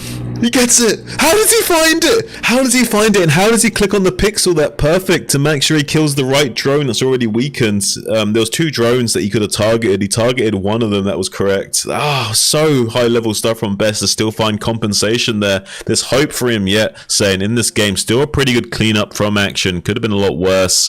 I don't know. We might be seeing a little bit of a 2-hatch muta play coming up from Action, or some 2-hatch very fast tech play at the very least. I don't think he's going to be getting a third base online anytime soon, so we're going to be seeing something crazy out of him. Absolutely, for sure. But take a look at this. We've got 8 Lings, 10 Lings that were made in a situation where there's not going to be any more Zealots hopped over the wall. Yeah, this is great for Best. He's going to get the Stargate in right away. And he's only made 1 Zealot. He only made a single zealot. That's crazy. You're cutting so many corners here. If he can stabilize against this 2-hatch muta and not like lose the first Corsair, this could be crazy good for Best. There's a little bit of a window here where Best is, if Best gets caught off guard by the 2-hatch, then we might be in a little bit of trouble. I don't know. It depends on how much if he can avoid disaster with the 2-hatch initially and just get stabilized, get a few Corsairs going, build a cannon in his mineral lines, then Best is fine. But initially, Action could blindside him here and like really catch him off guard and maybe kill the first Corsair, because the Corsair is going to be getting into his base like when the Mutalisks are like almost hatching, and sometimes you can catch the Corsair as it's coming in. I think Best is going to try to make a pylon right as that mineral field runs out. He's trying for it. Like he's going to attack the drone. Yeah. He's going to mine that mineral and then try to drop the pylon just to block. That's going to be funny. Wait, here it is. Can he get it? Oh, he's going to run in. Oh, wow. He's going to go right inside the main. I did not expect that. Oh, he doesn't get it. Not able to see anything.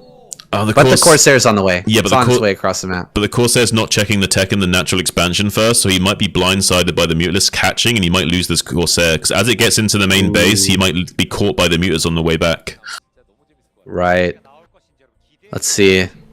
Depends on the timing. A bunch of eggs. He's not heading towards the natural. He's not going to see it. The Mutas are out on the natural, though. They should be able to catch it. Oh boy, this is scary. Is he going to lose his first Corsair? Mutas have the angle, but do they have the time to deal the damage? Because cannons are coming up, and these Corsairs are going to make it back home. 2 Corsairs is all he's got. Do you build a shield battery in a situation like this? I almost feel like a shield battery would be sick. Yeah, it would be clutch.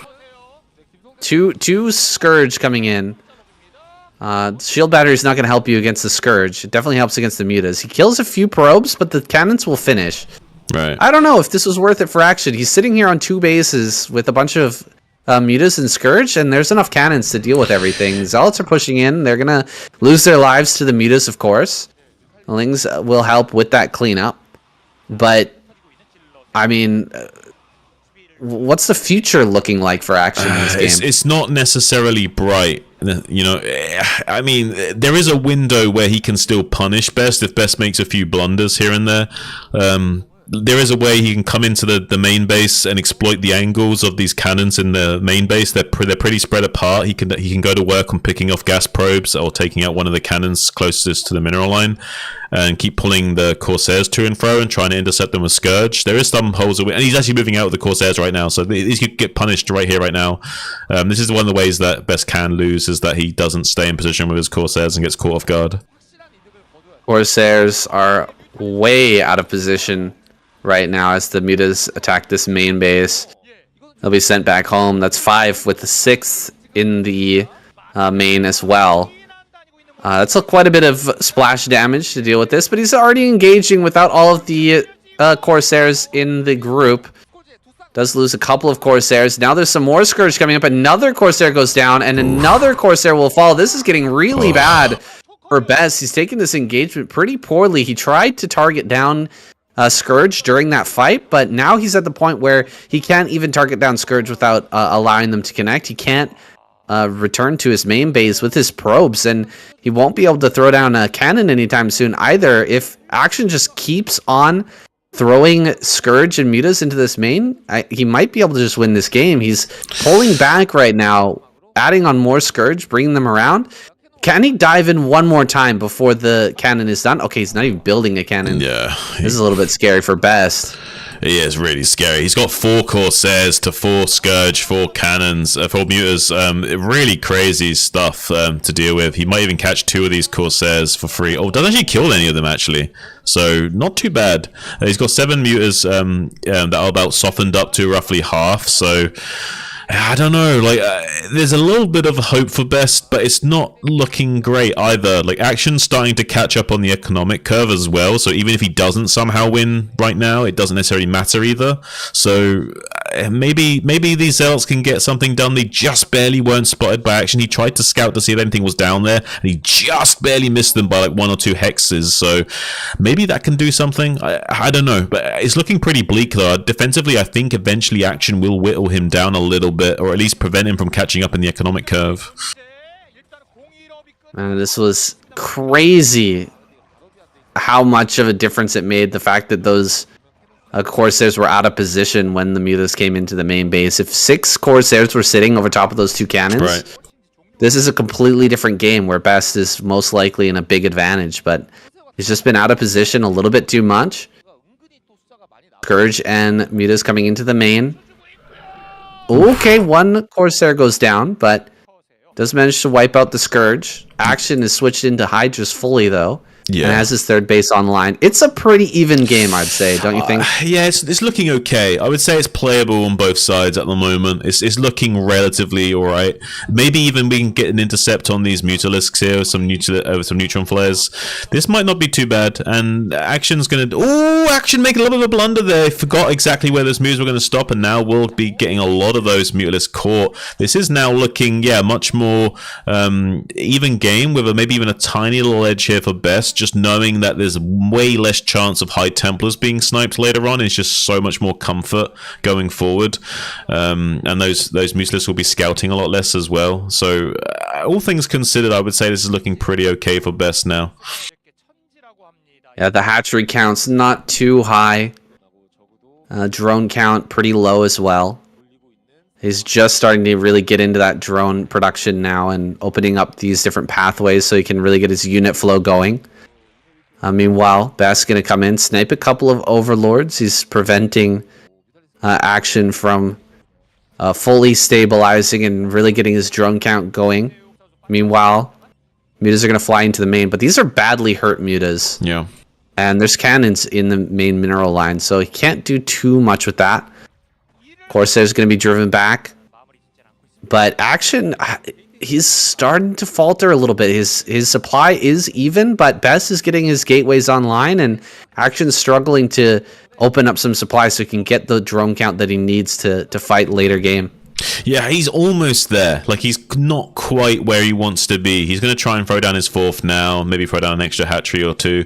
He's almost into the production mode where he can keep up with Best. He looks pretty good on paper at the moment, but because of the way the map geometry is set up, Monty Hall, it's a little bit easier for Best to survive an exploit for the time being, and that might come back to haunt Best in the late game. But right now, this is looking pretty good for Best.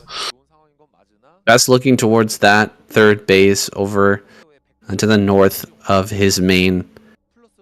It's already been denied once by Action, but with the amount of overwhelming air superiority from Best now, these Mutas will be driven away. They're just going to be forced to run around and just kind of be a nuisance for the moment, but eventually Best will chase these down, and he is going to get this base online. So we're going to progress into kind of an interesting late game PvZ on Monty Hall. Always a fun opportunity to see this late game. What the heck? He missed those eggs. Yeah, this could be big. Oh no! Now these lurkers are going to run in.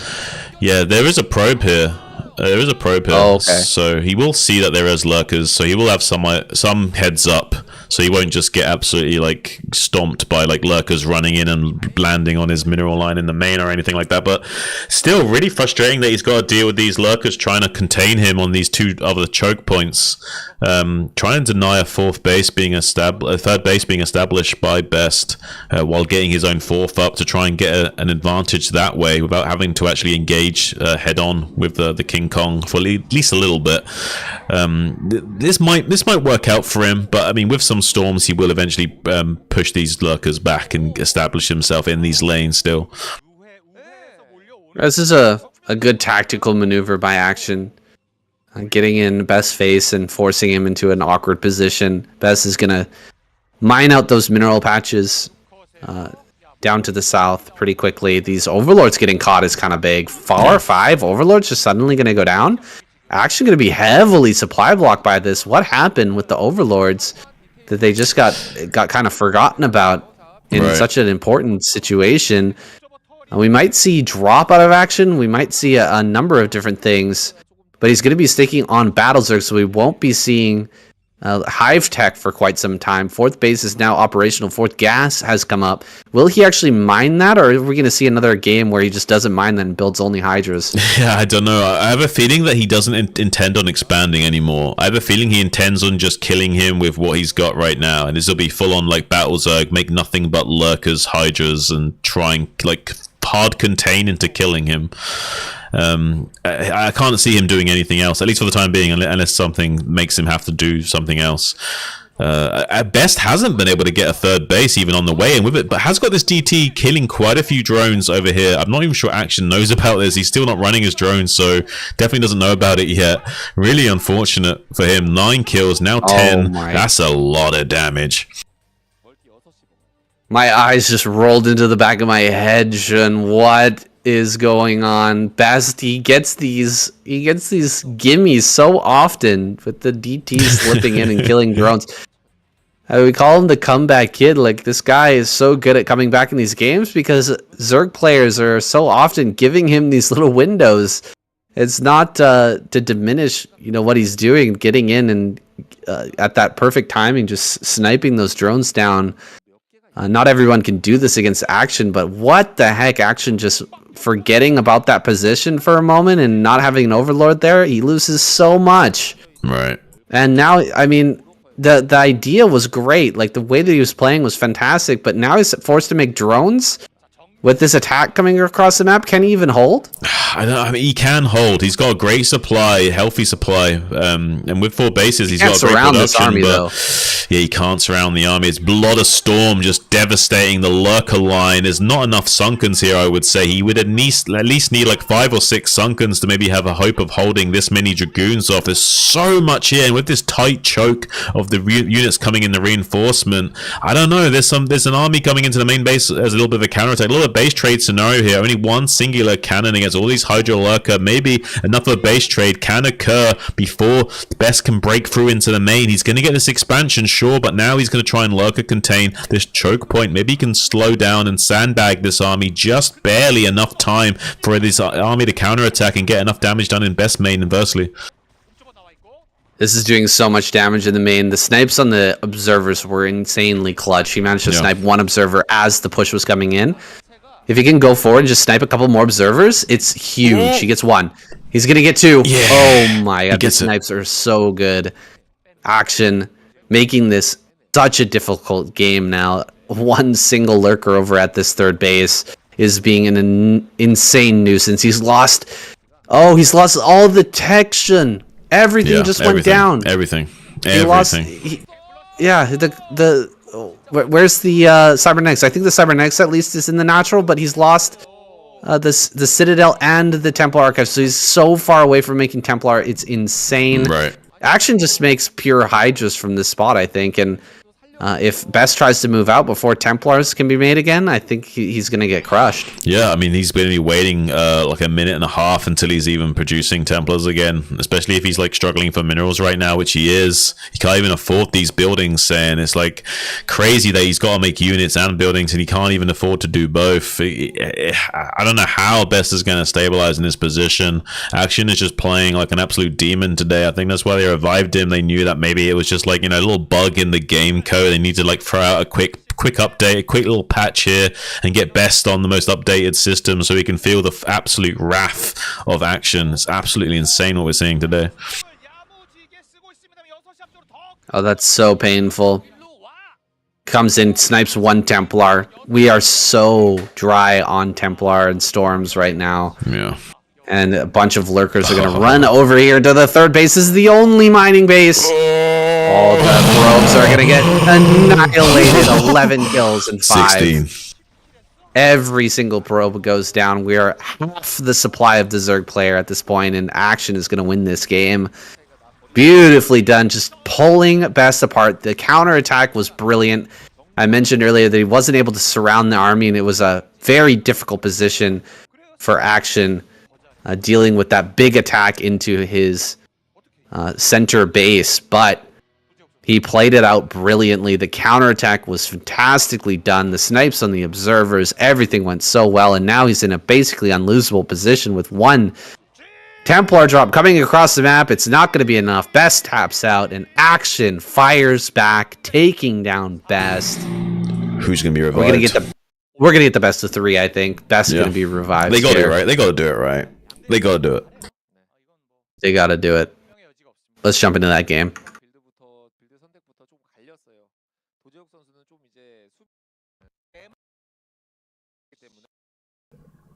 No. Are you kidding me? Are you kidding me? Unreal. Are you kidding?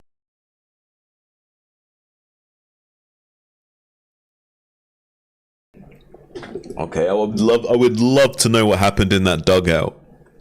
Yeah. I wonder if Best was just like, nah, I'm good. That's what I want to know. I want to know if it was Best saying, nah, I'm good, or Snow being like, let me do it. Which one was it? Was it them begging? Was it them telling Best, no, you can't play again? Or was it Best saying, I don't want to play again? I don't know. It's a very good question. Best might have just been really frustrated after that loss and is like, yeah, not feeling it. It's possible.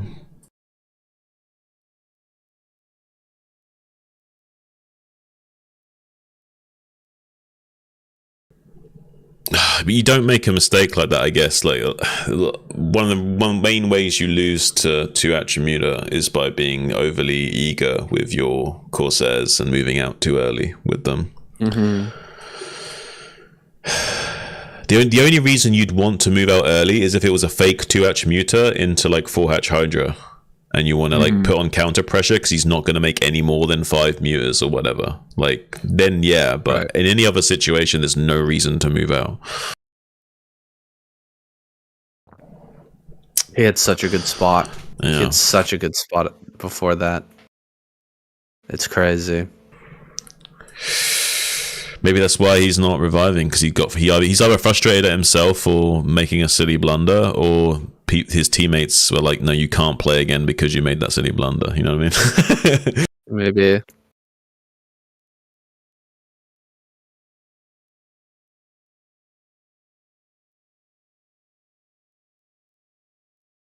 All right, let's go. Let's get it.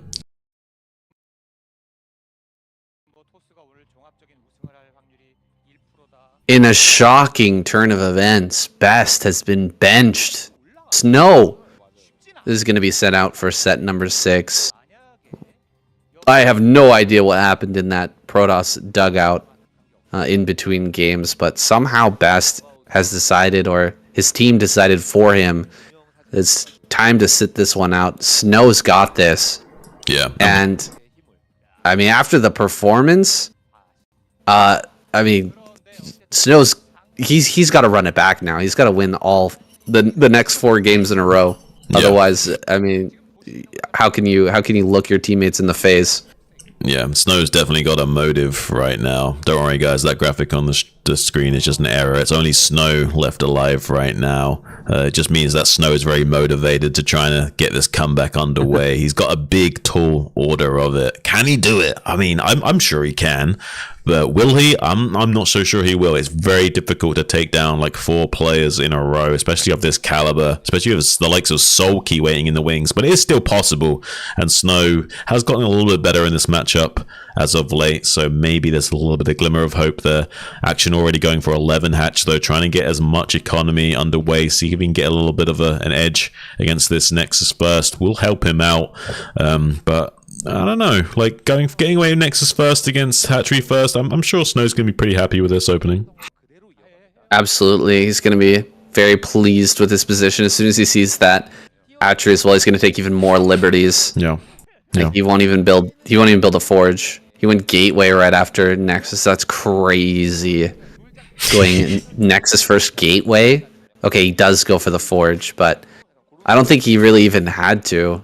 This spawning pool is so late. You could go right into Cybernetic Core, maybe? I don't know. I think you can, but maybe it's just it's fully optimized. maybe it's not optimized and like it's a little bit. It's just slightly too delayed if you do it that way, and like maybe if he makes nothing but lings, it could get a little bit squirrely. I'm not entirely sure. I'm sure these guys have mapped things out better than we have, and like they know like there's maybe like one scenario where like a few seconds difference, and they can die if they do that. You know what I mean? So Maybe. yeah. I don't know. I'm curious to see what the follow up here is from Action. Do we just go straight into like pressure with Hydras and like maybe consider going in straight into Ling speed, or do we go straight into Lair here? There's so many options Action could go for. Usually when you're behind economically in any way, you just play how you would usually play and just play from behind. You don't usually switch up based on the scenario, but he might have already had a plan in mind that he wants to still go for. It's possible that if you spot the Nexus first early enough, you can go 3 base before spawning pool, but he wasn't able to see too early on. You'd have to really fast drone scout for that.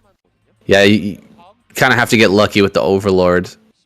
In certain positions, you can see the natural before the spawning pool goes down, but generally you're not going to be scouting that early with the drone anyway. It kind of ruins it kind of negates your advantage that you're looking for with that early hatchery. But I digress. This is not the situation. Action going to be playing slightly from behind. Yep. Snow, he has a lot of leeway in this game. He can do pretty much whatever he wants, and he's just going to have a pretty decent position to do so. Seems like he's going to play pretty standard so far. Stargate, Citadel in the main base, all looking very normal. Look for any sort of divergence from that normality out of Snow. If he wants to take down Action, if he wants to not repeat his game earlier against Action, he's going to need something special. Yeah, I think he needs to do something slightly divergent from the norm. Action has seemingly got his number, at least enough to take him down in pretty easy fashion. A lot of drones being made right now from Action, trying to go up to as maximum saturation 1 per patch as possible.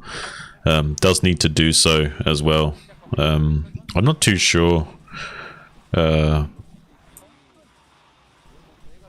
What am I hearing? I'm really confused. I'm hearing Mutalisk sounds, but there's no Mutalisks. That's why I stopped talking, because I was like, wait, why am I hearing Mutalisk glaives fighting? What's going on, Sam? Something's going on with the sound right now. Yeah, I'm pretty confused. Seems like there was maybe like the problem. Yeah, there's some sort of issue with the sound. Yeah, it's like it suddenly went to a different game. A different timing of sound. Nothing's gone wrong on our end. It must be something going on with the KCM cast. We're just gonna try to cast through this, guys. Yeah, looks like one Overlord will end up going down. Okay, hold on. This is way too confusing. Oh yeah, I actually just muted the audio completely because there's no way I could continue casting with the other game sounds going on and them getting hype over things that weren't happening on my screen. That was way too confusing. That really tripped me out, man. I was like, what is going on? I was hearing Mutalisks shooting Zealots, and I was like, am I tripping right now, or is this actually happening? Oh, man. That was crazy. What time were we at? 6 minutes? Yeah. Hold on for a second.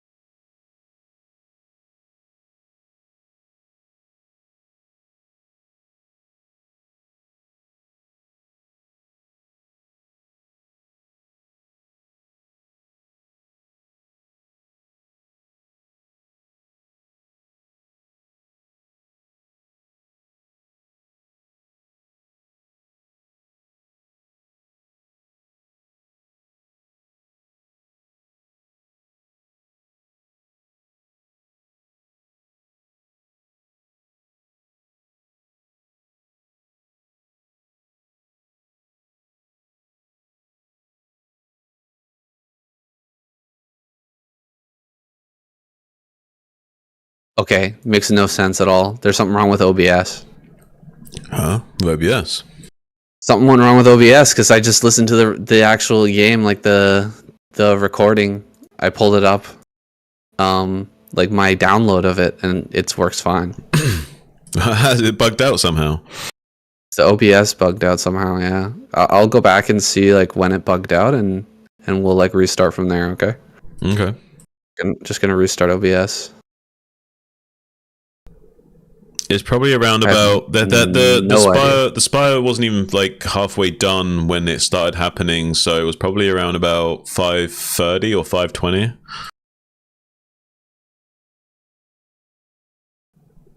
Maybe 5:15.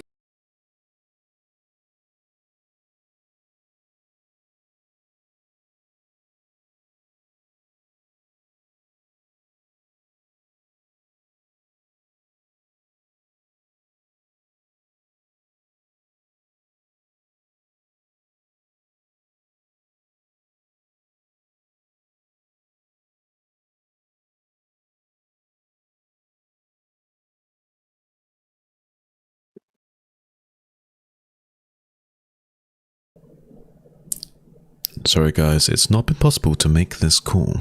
Please stand by while we try to connect you.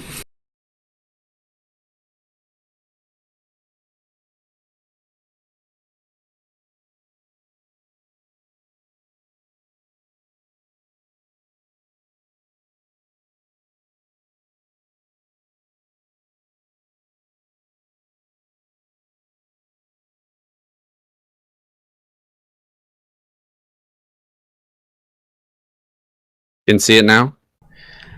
Wait. Hang on.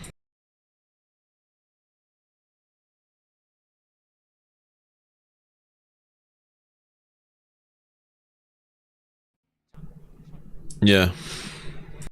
Seems to be working now. One sec. Let me see when the music started messing up here.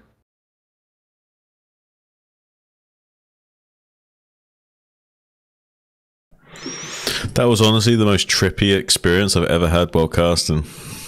Yeah, it was weird.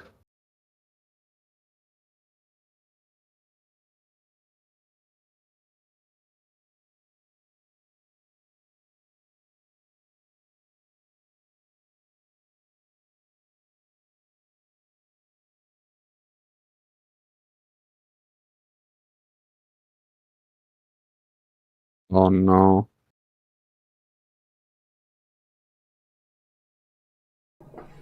What's on now?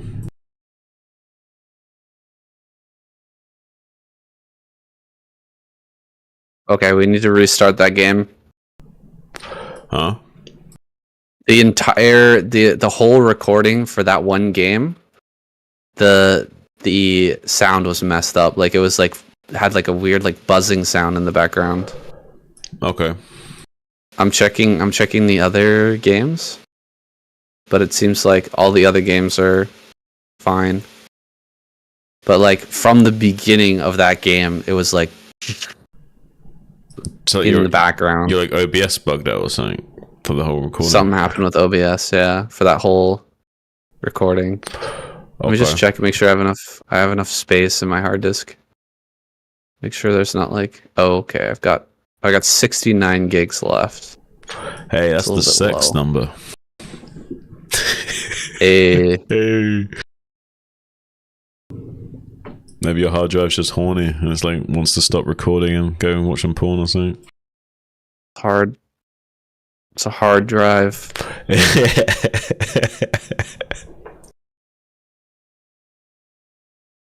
It's like one of those terrible movies. Yeah. Like those comedies, like what was it, like Sex Drive or something like that? You see that? I haven't seen that particular one, but I know those kinds of shows.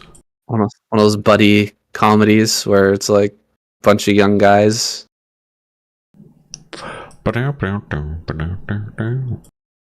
driving to go get their friend laid or something like that. Yeah. All right, let's start this game over.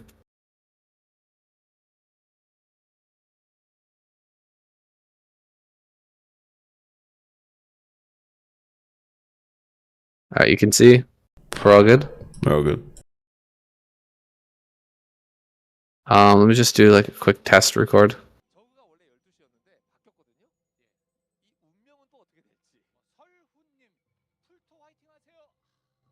Okay, I'll just check that.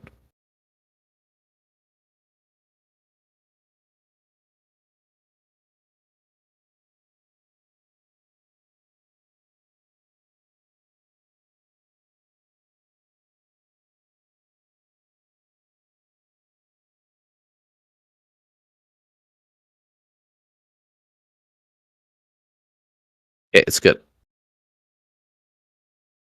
Alright. You ready? Yeah.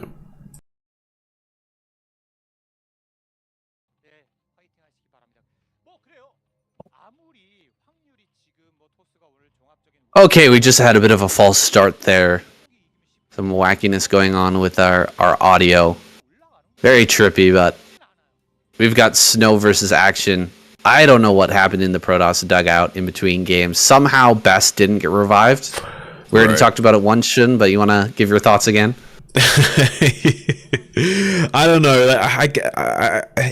Two things could have happened. Either Best was basically like, nah, I can't. Like, he's frustrated. He just like had a little bit of a misstep. He moves out with the Corsairs. He's frustrated.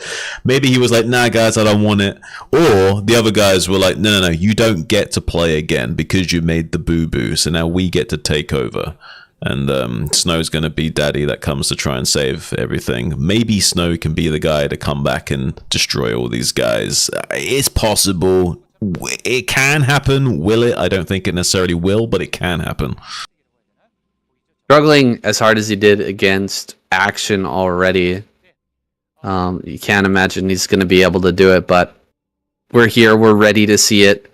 Nexus first comes out of Snow. We only made it to about the 6-minute mark in our previous recording, and something really funky we've never heard before happened in our recording. The sound got bumped forward about 3 minutes, and we started hearing Mutalisk attack when there was no Mutalisk on screen. Super weird, but we are here now. It seems like our audio is fixed, and a gateway after Nexus, Shun. This is so greedy.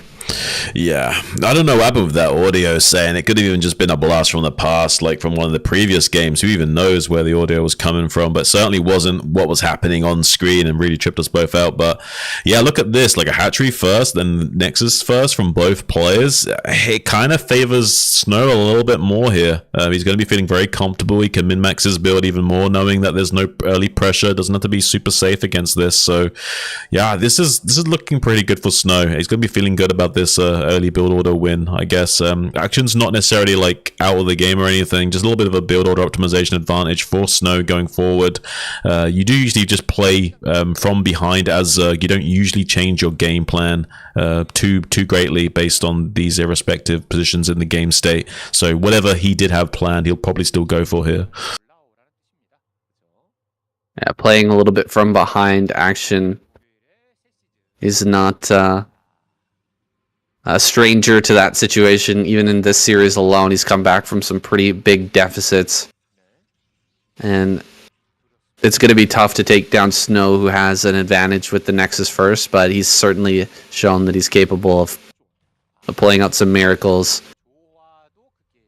Snow here trying to get in with that probe, just keeping it alive and keeping a sight line on these eggs at the natural.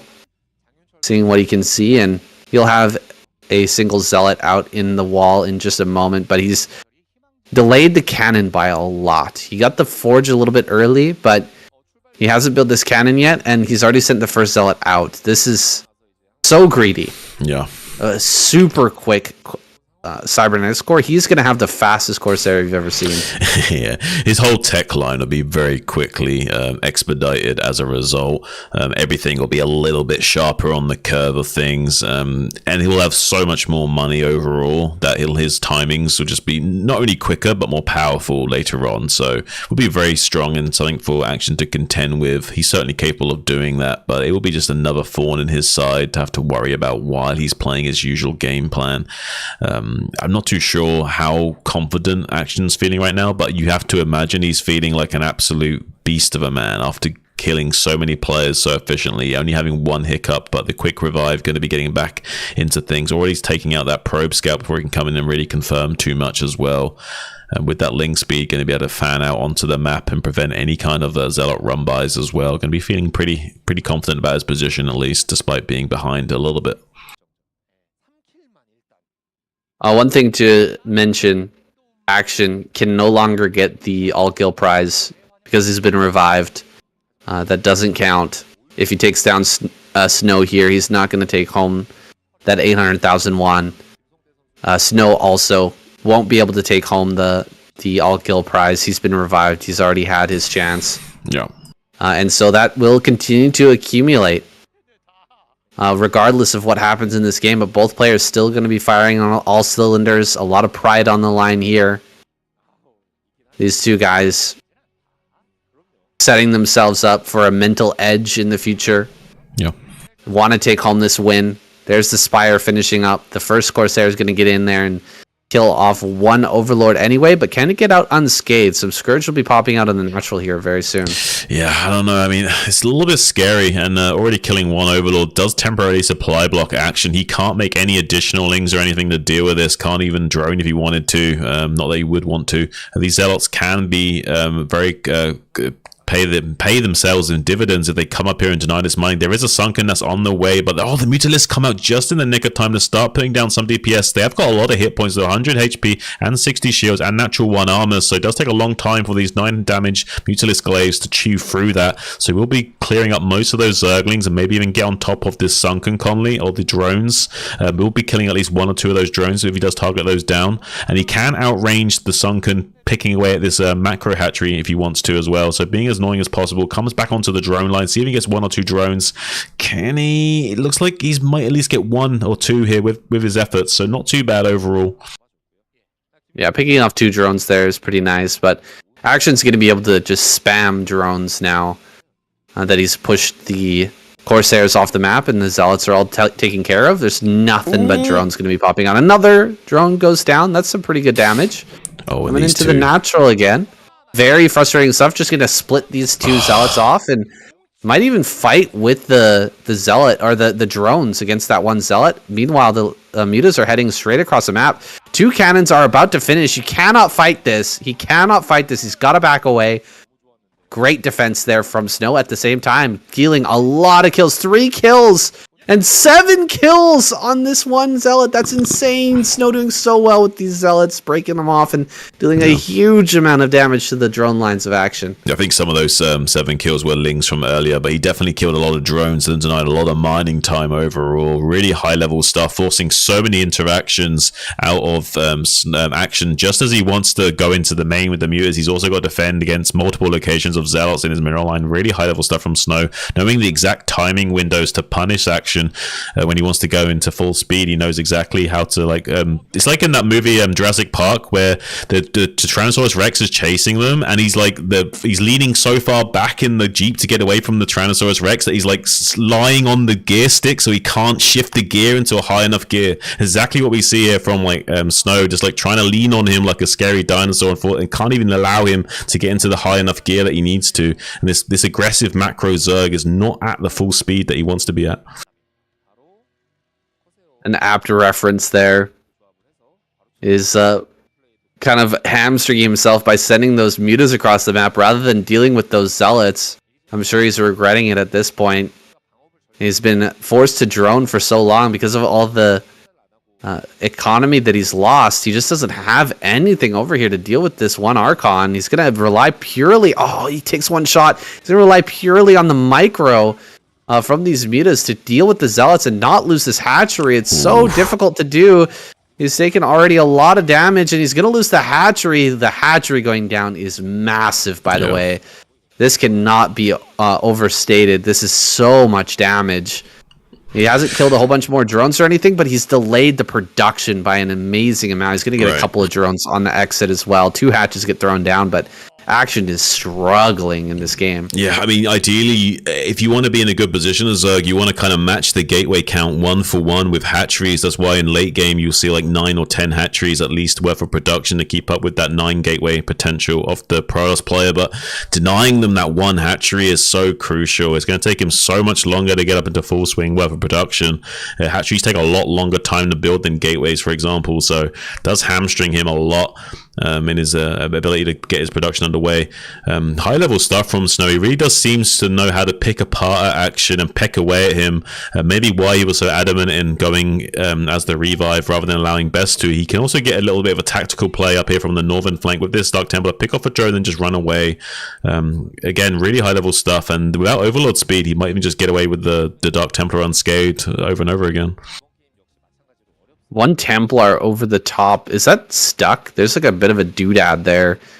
That might be trapping that Templar. It's kind of funny. I wonder if that is actually stuck over top of the mineral patch. I've seen a lot of players put their High Templar over the Nexus is kind of a normal play to try and hide it. Yeah, over the gas or over the Nexus. That little... the little pinnacle of the apex. Nexus can kind of hide the Templar, but I never seen one placed behind the mineral patches. It seems a little bit counterintuitive, but we're going to have Snow start to move out of the map. He's got a good advantage so far. It is not trapped. That Templar will be able to escape. I guess there's a little bit of space over that doodad.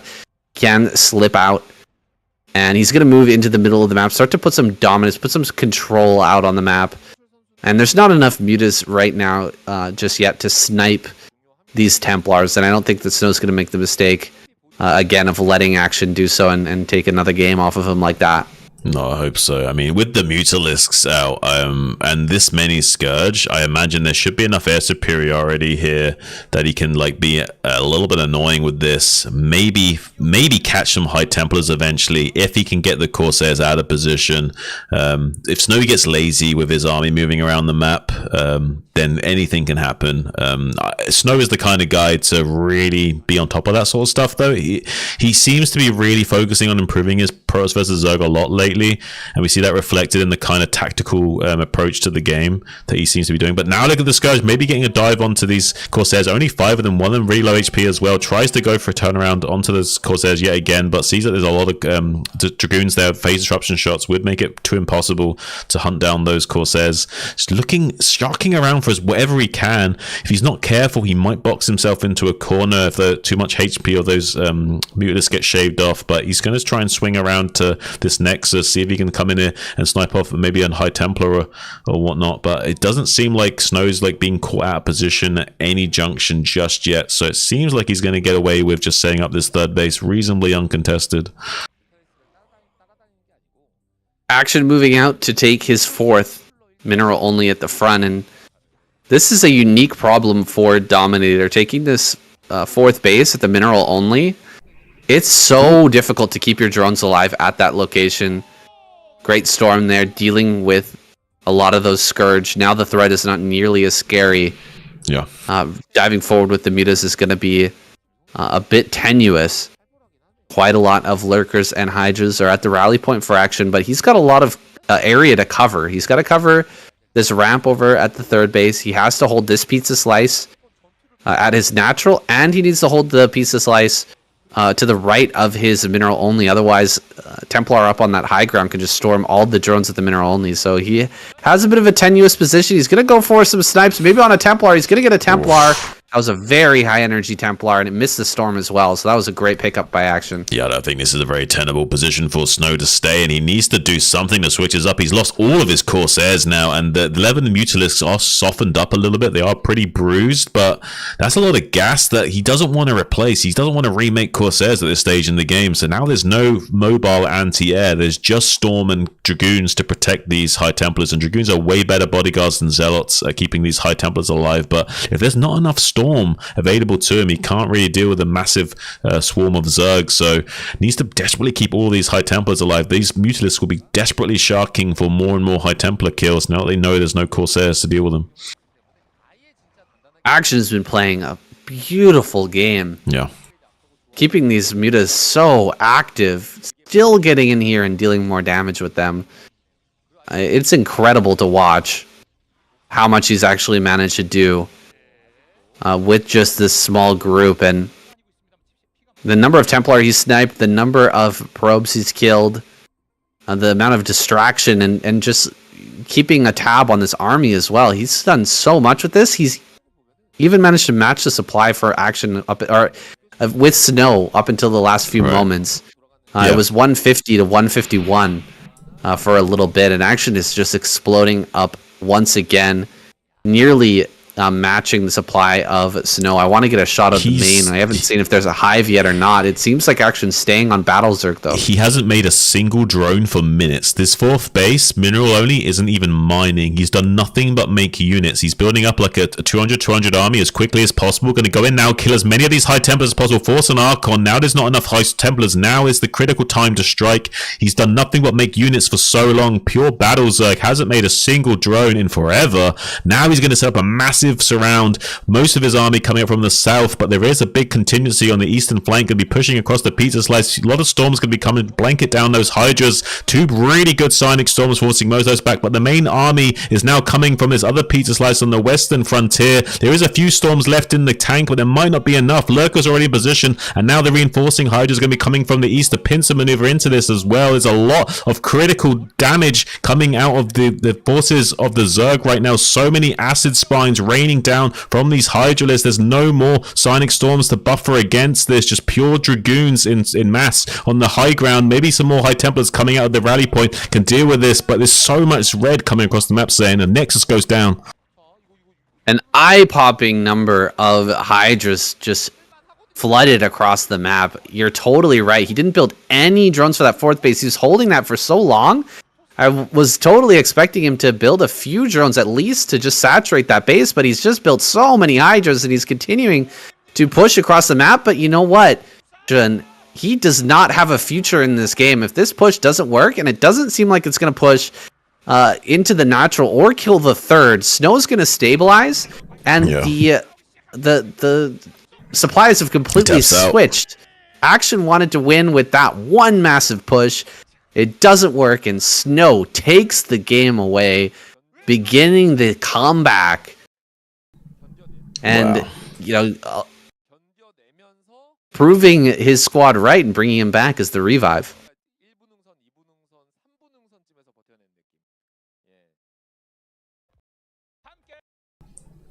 That was a clutch hold. Could have gone really bad for him.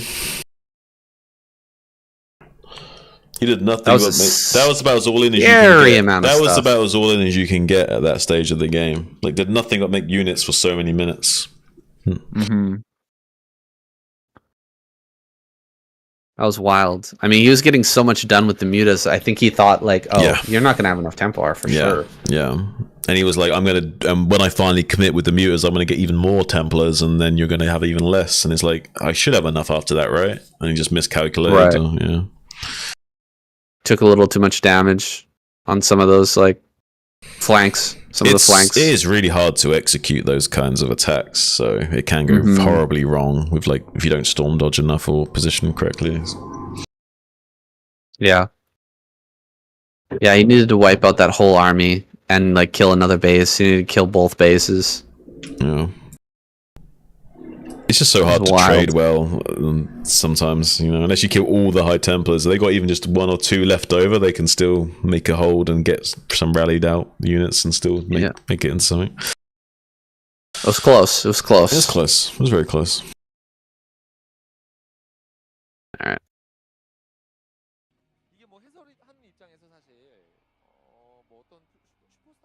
An incredibly close hold from Snow in that last game. Pretty interesting game plan from Action. He got so much damage with those mutas, right, and slowed things down so much. It seemed like he had killed enough Templar to maybe push through with just pure Hydra, but I guess not quite.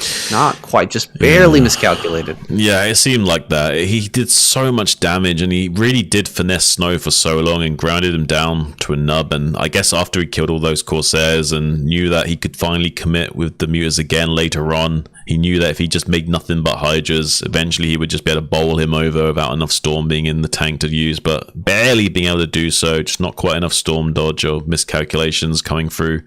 There's going to be Jaedong sent out instead to try and contest Snow now. The dreams of killing all of the Protoss squad with just one player has now been dashed, and finally the rest of the lineup will have to come out. It's going to be Jaedong throwing out a quick base against Snow, but Snow was prepared for that. He's gone Forge first instead of Gateway, and he will try and put on the pressure with a bit of a cannon rush here. Denies the probe, the drone coming in behind the second pylon, so we'll be at least getting one cannon online here.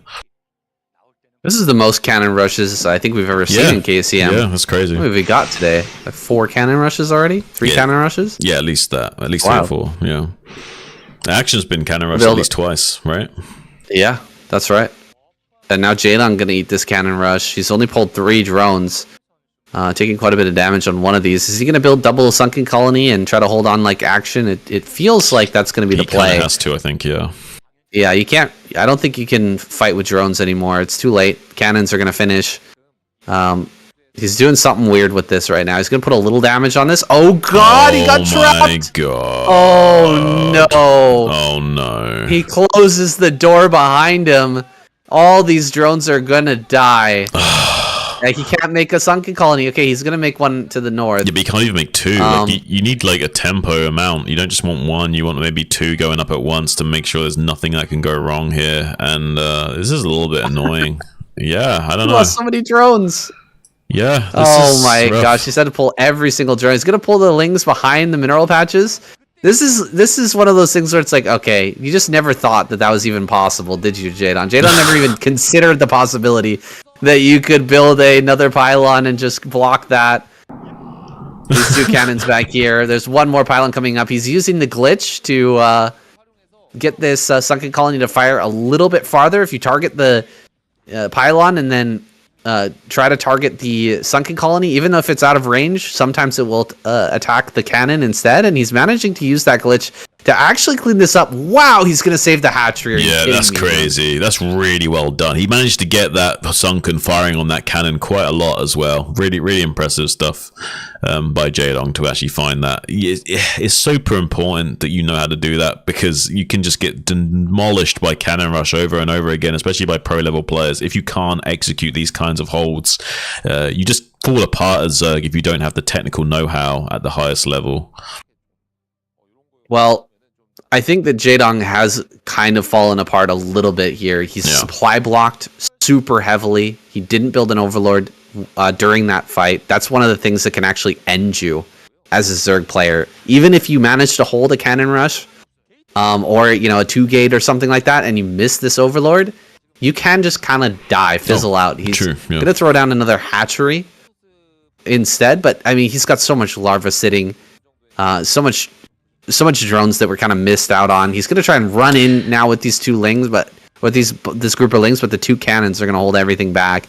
This is a dangerous position for Jaedong to be in. Yeah, I mean, there was a few extra buildings that were coming out during the cannon rush, like the additional pylons to block and whatnot. So maybe there was a little bit extra slowdown on Snow's own economy and timings that Jaedong won't be too far lagging behind. It looks like he's electing not to take any gas and just go pure macro at the moment. So maybe nothing but lings, hatcheries, and drones will be made for quite some time.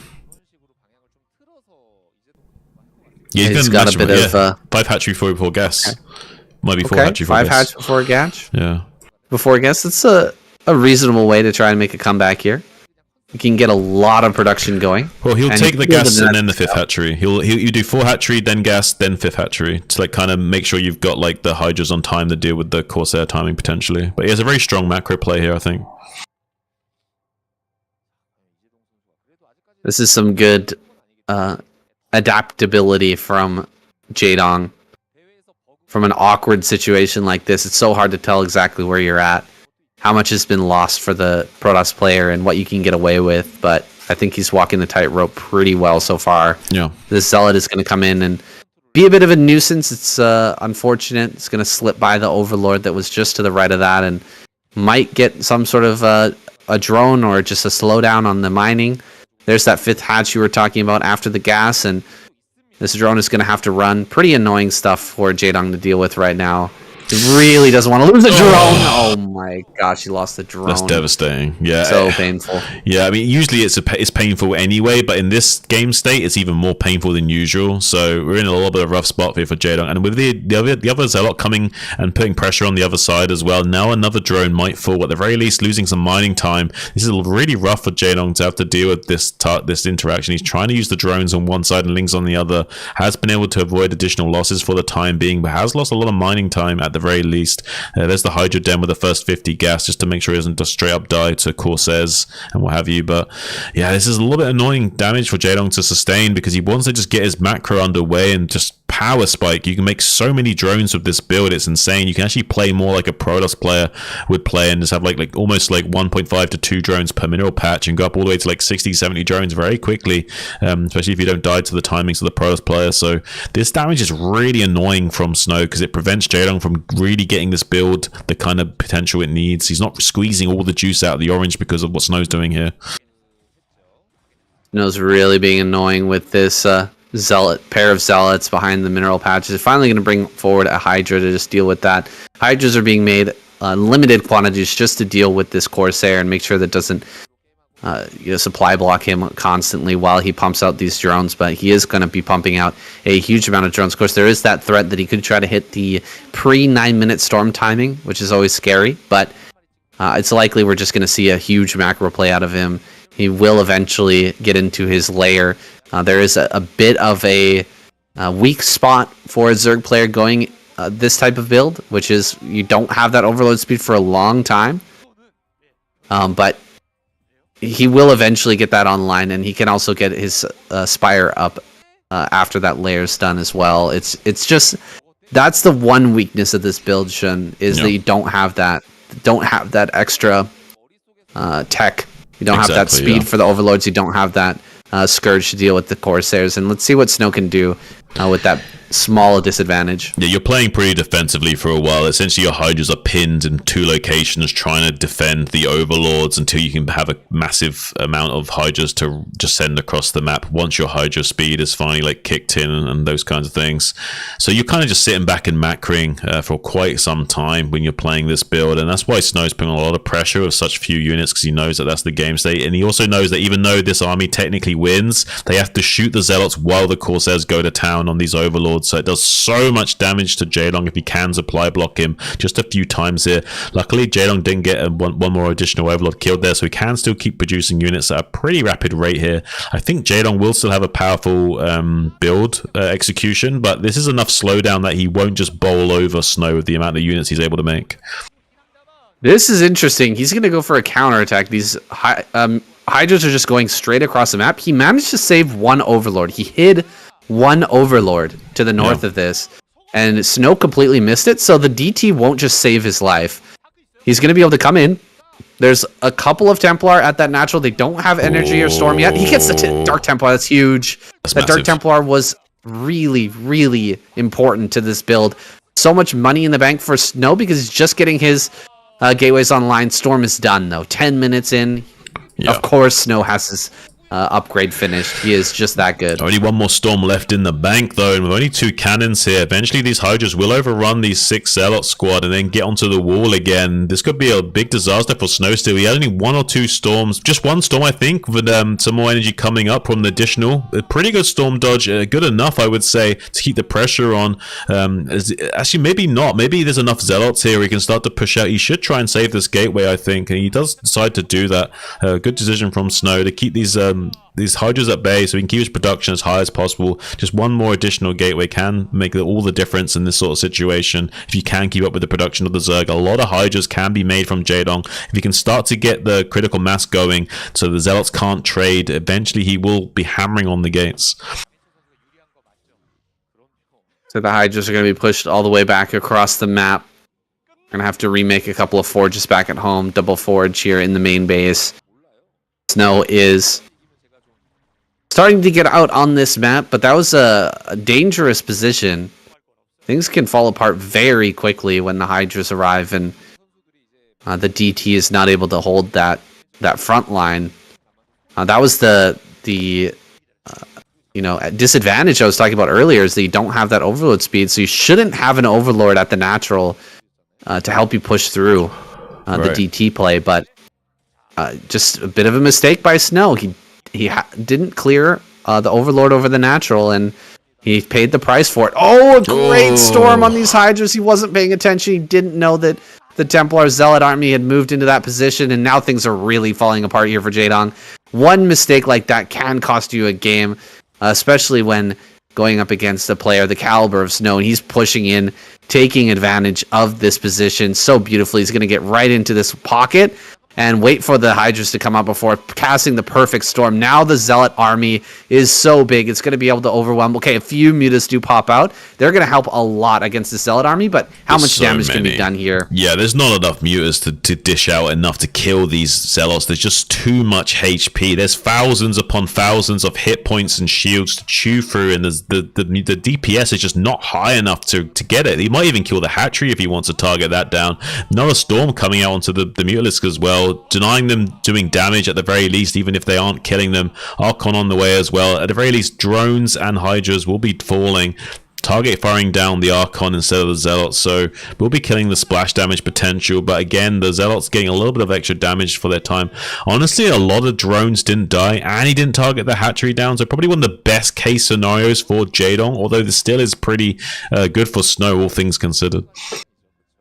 That was a magnificent hold overall from Jaedong. Yeah, so many things could have gone wrong. That last storm with that Templar just barely getting 75 energy over the mineral patches. He casted the storm, and Jaedong managed to dodge the majority of the damage. That could have gone horribly wrong. Those other two Templar came up, threw storms on the mutas when they could have stormed potentially drones. Just a lot of things had to go right for Jaedong to survive that moment, and he's actually managed to do so. So he's not out of this game yet, but he is in a tough spot. Yeah, and it's one of the better game states he could have hoped for. He came out way better off than I thought he would in that. He probably could have hoped for better in that game situation with how aggressive Snow was being with that many units coming in at that time. Trying to get what little he can with these Mutalisks before they kind of dry up in their value that they can provide, being as annoying as possible to Snow while getting this fourth hatchery on. It's looking a little bit dicey still for Jaedong. I mean, getting the fourth base online is great, but I mean, I don't know how he's going to stabilize against Snow. Snow will be racing ahead in supply in just a few moments here with this third base online, and if he does manage to get a critical mass of Dragoons out on the map, I don't know how Jaedong's going to flip the script on him until we get Plague and Dark Swarm online later on. I don't think Jaedong's going to live long enough to get there. Looks like Jaedong's not even going to rely on that hive play. He's going to continue to pump out mutas and rely on that comeback mechanic. Try to snipe down some Templar and win a fight with Hydras. It's a tried and tested method of coming back in a ZVP, but I think it's going to be very difficult. But I think he has to go for it, because there's no way he would survive like trying to go for Hive now. I think he has to commit to doing this Battle Zerg style right here, right now. Seeing if he can get a lot of value, swings into the main base, gets at least one or two of these Templars. Is pretty good pickups. Needs to make sure he can get on the exit. But the Neutron Flare chase from Snow is a little bit too devastating. So much splash hits on those Mutalisks, bruising them up. Does get a few, maybe one or two, well, just one probe kill on the exit. Maybe not enough compensation there for Jaedong. The fourth base is now completed, but it hasn't yet been started mining, so I don't know how I feel about this. I think this Battle Zerg will probably be a great effort from Jaedong, but it won't necessarily be triumphant, even though it is the right decision in this game state. Needs to snipe a few more of these Templar, but he's run out of time. He doesn't have enough mutas, and he can't really afford to produce a bunch more right now. He's just pumping pure Hydra and trying to defend over at this fourth base. Instead, he's actually going to go for a massive counterattack, buy as much time as he can over at the center right. Great storm there, by the way. Oh my god, that was like 8 Hydras in that storm. And now going to try and hit this third base while all of the aggression is going on to his center right base. Can he actually kill this? It looks like he's going to get the cannons at least, but he won't be able to get the Nexus, right, I don't think. And that was what he was looking for. He was hoping to trade bases with Snow, and Snow's just going to get the base trade for free. He kills all the mutas and the Hydras, and now he can switch his attention back over to this 4th once again. Yeah, I mean, I know my job is to hype this game up, Sam, but this is a losing game state for Jaedong. I mean, if this 4th base can't be kept alive, there's just no hope left for him, unfortunately. I think this might be the comings of a Snow comeback here. This is looking pretty promising for Snow. I don't think there's a way for Jaedong to stabilize. There's enough storms, and a huge critical mass of Dragoons has been reached, so they can bully their way to this high ground, push Jaedong off of it, get on top of the rally points of the Zerg, and then also cut off connections as well, because he will be able to start to kill off hatcheries as well. Look at how many units are going down for Jaedong. There's absolutely like nothing left in the infantry, just a few measly skirmishing Hydras on the northern flank. GG finally called, and Snow is on his way to being the comeback king himself right now, Sam.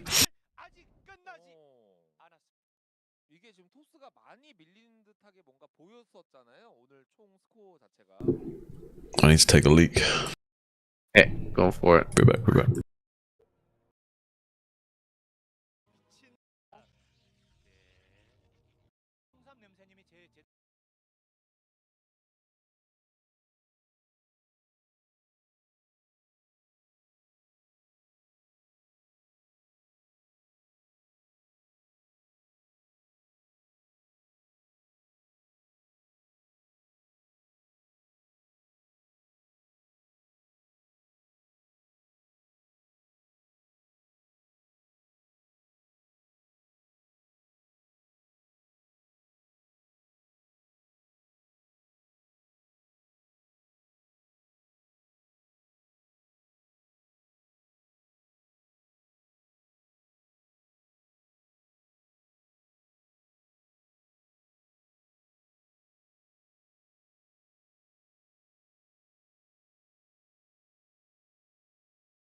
All right, I'm back.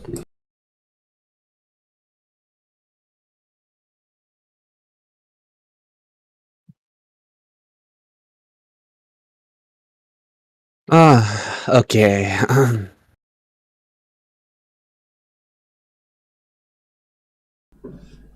Y'all ready for this?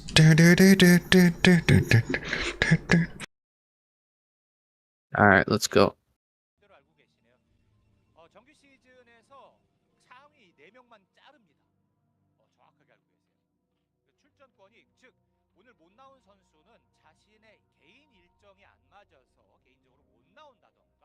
The Dungeon Delver Snow turns out to be the adventurer that could continue this dive for his squad. He's going to be reaching level 3 now, Hero. Meeting him in the darkness. It's not the final boss, though. The Spectre of that evil is haunting him. Soul Key still in the background. Yeah. Ready to pounce when the time is right. Hero. Just the appetizer here for Snow. As he delves deeper and deeper. Oh! Pool. Coming down after Overlord. So an Overpool build here from Hero. He's going to have some Lings out early. And Snow, if he goes for Nexus first again, he's going to be in trouble. Potentially, yeah. Or at least it'll be a very tight hold. It is cross map, so maybe some slow down with the probes. Oh, it's gonna be okay. Nothing crazy, just a straight up forge. But yeah, I mean, our adventurer here, he's picked up a few items. He's leveled up a little bit. He got the mini boss now to contend with, but he's should be leveled up enough to deal with him, to warm him up for the ultimate showdown with the boss of the dungeon, the soul key that's laying in wait. Maybe it's a soul he needs to slay to get a key to save the princess or something. Who knows what's going on there? But all we know is that he's got a big challenge against him. I mean, taking out both of these guys in a row will be a bit of an ask, to say the least. For sure. Pantheon is our map, cross map. Snow going to get that very quick Nexus with the Forge expansion, and well, it's not the biggest deal in the world. It does frustrate the plans a little bit of Hero, who built 4 Lings, who was hoping to go up against a Zealot, maybe catch that early Zealot, or do some sort of run by, something like that. But as it stands, I think Snow, with just a probe in the wall and a cannon finish before the Lings arrive, should be fine. Yeah. With his nice quick Nexus, he's going to be feeling good.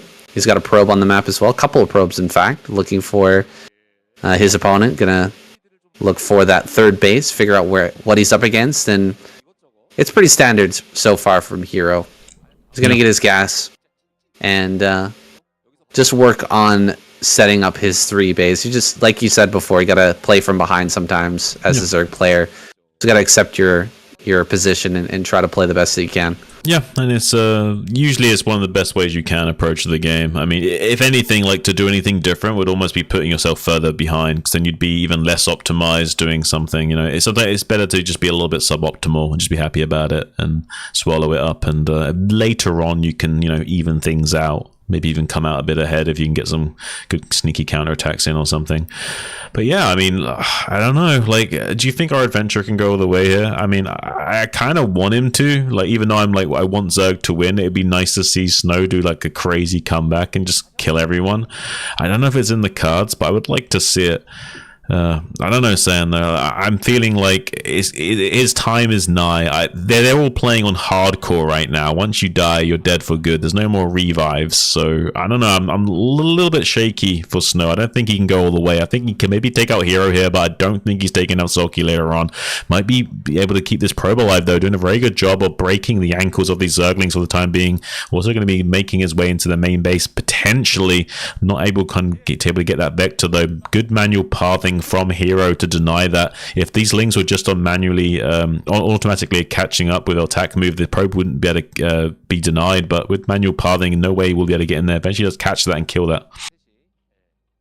A single Zealot going to make its way in, just going to deny a little bit of mining over here at the third base. And yeah, I'm with you, Shun, in your prediction. I don't think that Snow will be stopped here by Hero. I think that maybe Snow can take on Hero here, but I doubt that he'll be able to take down Soul Key. That would be a huge ask. But anything can happen in KCM, as we've always said. Yeah. These Zealots finding a good position in between the gas and mineral patch, doing a good job with those, just denying as much mining time as possible, being as annoying as he can be with these two. And Hero will eventually get enough Lings to surround and kill that, but he'll be taking a poor trade with his Lings, no doubt. Right. Yeah, it's actually a really good spot on the right-hand side. It's very difficult to get the 2 Lings to double up on the Zealot. From the left, it's much easier. Some spots are easier than others to, like, it's visually it's very deceptive how the Lings line up. Some of the doodads on the hex grid can kind of like trick your eyes. If you're like a wizard and know the matrix of the game, it doesn't fool you. But sometimes even the pro gamer, like, if the doodad just looks a little bit funky, it can kind of screw up with how you can line up your units to go in these tight little pockets to get the trades that they usually would be able to do. Hero managed to get that pretty reasonable trade. He got the 2 Lings going and cleared all of that out. Now he's going to be losing 1 Overlord, but it's a worthy sacrifice. We'll have Scourge out in just a moment. And Snow thinking about getting greedy there, maybe dealing more damage to that Overlord, but thinks better of it. He's going to back away as the Scourge come out and keep that Corsair alive. Sending in a few more Zealots. Wants to see if there's a third gas on the way or what's actually coming here from Hero. Yeah, and good catch on these Zealots as well. There's like at least like 10, 20, 30 seconds until the leg enhancements can kick in for these Zealots. So trying to take as much hull hit points off them as possible before that does finally finish up its upgrade. Scourge doing a good scout in the main base as well, seeing what's what, to see what's on the way. If he can figure out exactly what the Protoss player is trying to do and when they're trying to do it, it's very easy to optimize. And inverse is true as well. If the Protoss player can keep good scouting information on with a good healthy Corsair count, that will help them min-max as well. So far I would argue that Hero's done a pretty good job of it, and it looks like he wants to go heavy into Mutalisks here. He wants to try and establish some kind of air dominance, and if there's only one Stargate to contend with, I think that's potentially going to be very fruitful for him. It doesn't seem like Snow is fully realized this yet. He does have cannons in the main. I'm not sure how many though. 5 mutas only being built so far. So this 5 muta count it's not indicative of a full-on mutalist commitment. This is much more of a mid-range build where you have the mutas to deal with these zealot timing attacks. You've got a couple of sunken colonies to deal with that as well. Yeah. And then you're going to be transitioning into Hydras after you get a big round of drones safely to all 3 of your bases. Now, Snow's actually thinking about moving out with the 1 Archon. There's going to be, I think, enough Hydras to deal with this. He's going to have Hydras popping out really, really soon. His mutas do not need to be taking big shots from the Archon. Just a couple of hits is going to soften them up beyond repair. So he's got to back off with those for now. Snow going to come into this base, but that's a very nicely tucked sunken colony. I don't think you're going to be able to get on top of that. Oh wow, this is really well SimCity'd out. There's only one Zealot that even gets into the line. Still 4 Corsairs trying to like rain down. Gets the supply block on Hero. It's a little bit annoying that he doesn't have any more Scourge to come in and kill these Corsairs. So instead the mutas are going to be running out onto the map, seeing if they can catch anything elsewhere. At the very least, making the Corsairs want to chase these down so they're not killing Overlords and being annoying while he stabilizes. There's no cannons currently up in the natural expansion. So these Mutalisks, just by running out onto the map and forcing these Corsairs to turn around, is enough to like stabilize and save the day. So he's not actually like going to commit with the Mutalisks to do that, but threatening to do so was absolutely necessary by Hero. He's got the 5 mutas. It's a perfect number to kill probes, and so Snow's going to hang back a little bit, just play it a little bit safe. Doesn't want to be losing a bunch of workers at this point.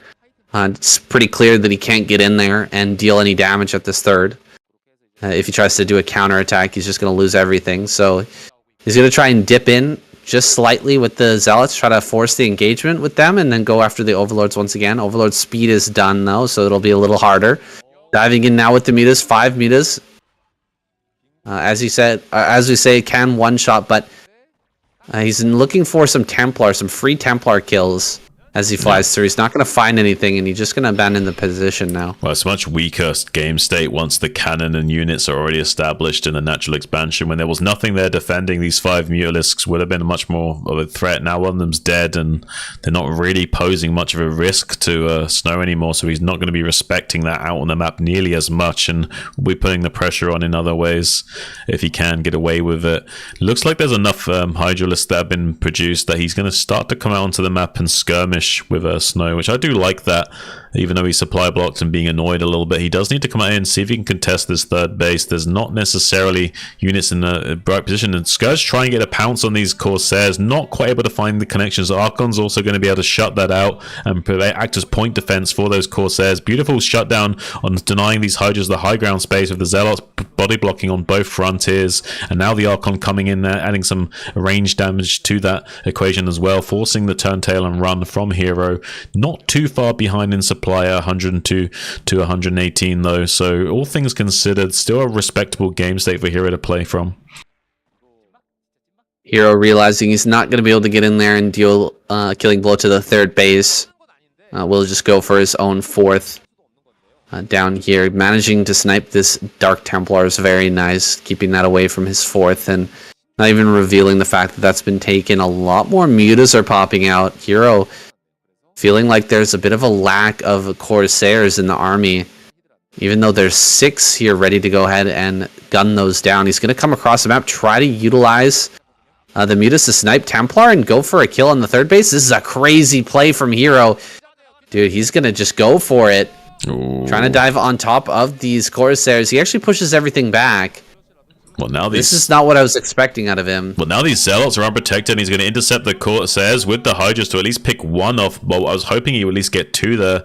At least gets 1, I guess. It's not too bad. Does start to get some of these units on the retreat as well. Not too bad. Currently eclipsing Snow in supply at the moment. 125 to 120, starting to race ahead just a tiny bit. And if he can edge out ahead in supply and get a good trade right here, right now, and get on top of the rally point, he doesn't even need to kill the third. He could just start being annoying, camp outside this rally point and start to pressure Snow a lot more and add a lot more, like a little bit of a chaos theory to the mix, so he can't quite establish a massive standing army to just push out and kill Hero while he's expanding. So he could be really annoying from this point onwards to Snow, knowing that he's got a pretty strong army lead. No, 2 steps ahead, realizing that with this large Mutalisk count, there's an opportunity to dive into the main base, and already has the cannons finished to defend that. 3 cannons going to be the magic number to deal with this number of mutas, and the Scourge will be forced back as well. Round of drones making its way down to the 4th base, so it's not going to be an action style, just mass Hydra play out of Hero. He's going to go into most likely a late game situation, which I like to see out of him. Oh, a lot of Corsairs going down here. Good connections. Yeah. Some storms thrown out as well, but I think a reasonable job of dodging was done, and he even storms his own Corsairs there, losing the remainder of those. There's an opportunity for Hero to go back into mutas. As funny as it is, he's already built 2 groups. He could build another group of mutas and have an opportunity to snipe down a bunch of temps. We saw this happen in a few games before as well. When those Corsairs dry up, it does leave a window open for the Mutalisk to kind of reign supreme yet again, because the Perilous player just doesn't want to dump gas into Corsairs at this point in the game, where every gas is precious and you're barely squeezing out the right amount of Dragoons and High Templars already. You can't afford to make Corsairs, so this is a great time to make a couple of Mutalisks and just run in with like 9 or so mutas to snipe the High Templars again. Yeah, it could pay dividends, but he is electing to at least make lurkers for the time being, so I don't think we'll see too many Mutalisks being made. Yeah, just staying on about 4 or 5 mutas, going to be flying around, just checking out the army, keeping a tab on that. Wants to make sure that he's got ample time to react if the army is indeed coming across the map. But it seems like Snow is planning to take a 4th base instead. He's just going to play it safe. Get this 4th down. It's highly defendable, and it leads into a pretty easy 5th as well. Ooh, Storm is fantastic, and he keeps the Templar alive. There's 4 kills on that Templar. Most of them were those Mutalisks, and Hero's going to drive a wedge over into the top center, try to prevent a 5th base from going down, but this is not an easy location to hold. It's so far away from your rallies, and it's so tight up there on that high ground. Yeah. It's going to be very easy for Snow to push up onto that area and retake that in a moment's time. It's a Templar's paradise up there, that's for sure, saying it's absolutely crazy. Like almost 1 storm covers that entire high ground area. Like you would need like 4 storms to cover it perfectly, but 1 storm is like more than enough to ruin anyone's day up there. So really hard to hold on to these positions, as especially in the later stages of the game. I don't know how I think he just wants to slow down as much as possible. Like, if it takes him like more storms to just kill this, he's happy. So I think that Snow identifies that and is refusing to even utilize Storm to deal with this for the most part. Okay, 1 Storm just come out there for the Lings, but trying to get away with killing this with only 1 Storm is pretty cost efficient. But that does open himself for a counterattack now. Dark Templar on the high ground, buying valuable time and body blocking, but not enough to stop this massive monstrous getting up here. It's crazy amounts of units, but look at this, also double-edged sword. It's a massive kill box. Sonic Storm raining down death onto these Hydras, saying, and it's going to be easier for him to bust up here than it is for Hero to break through. So I don't know how I feel about this. There's a little bit of a hopeless effort from Hero. He just needs to slow down the expansions of Snow, but he's throwing away so many units and accomplishing very little at the moment.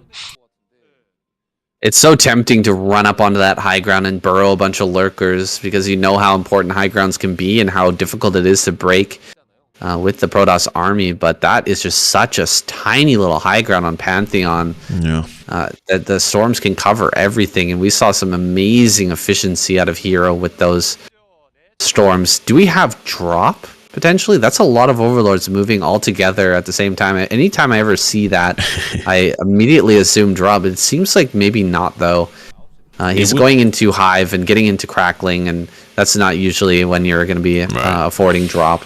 I mean, drop and like putting down lurker eggs on the ramp and using cracklings to kill production. It's not the worst idea, especially if he's able to keep the attention drawn away at these 12 o'clock and 9 o'clock positions. But I don't know. He might be going for a drop, but I'm not necessarily sure. I think he might just be setting himself up for a normal late game scenario. This is a hard map for Zerg to contend with, though, because of how easily defendable these sort of like pocket bases are at the 12 and 9 and 3 and 6. It can be problematic. You get up to 4 or 5 bases so easily as Protoss. So I think Zerg has to play the super late game here, take way more bases, way more hatcheries, and just know that they're going to have to go into a super late game phase and that they can't get an easy closeout here, and they won't be able to just do their usual shenanigans to get an easy win. Hero is ahead in supply right now.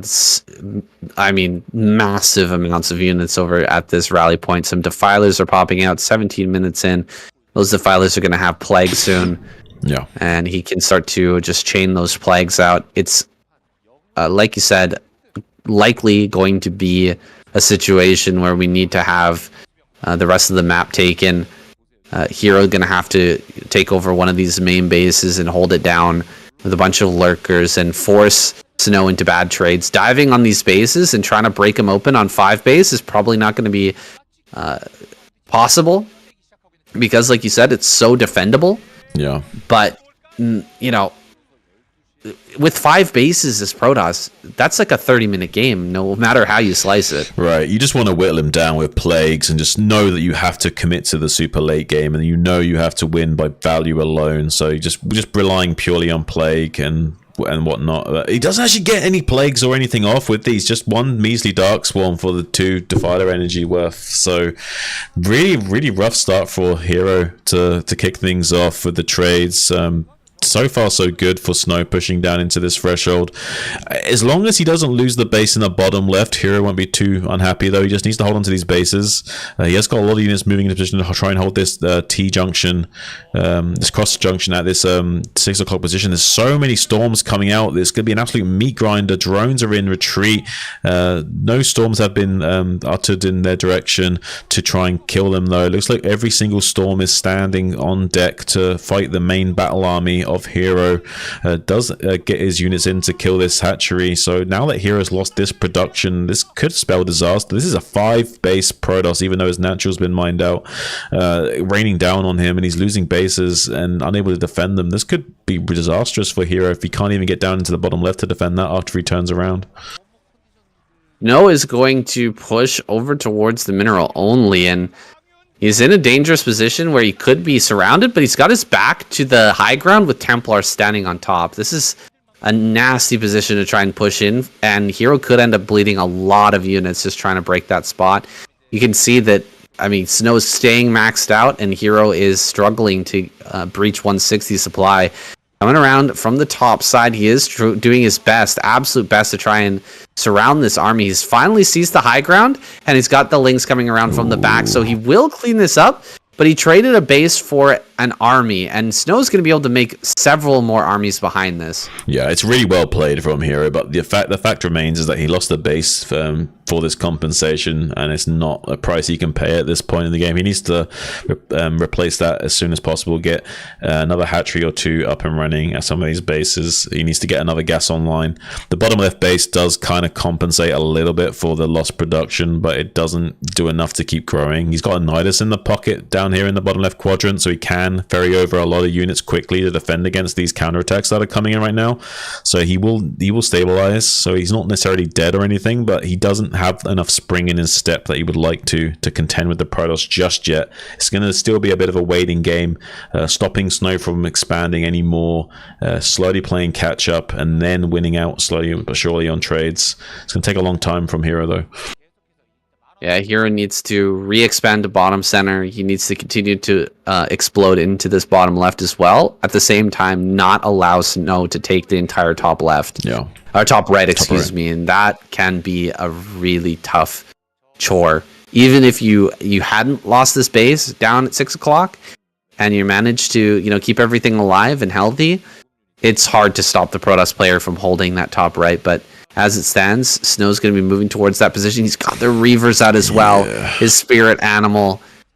Let's see if Hero can break top right as Snow moves to start to take that base.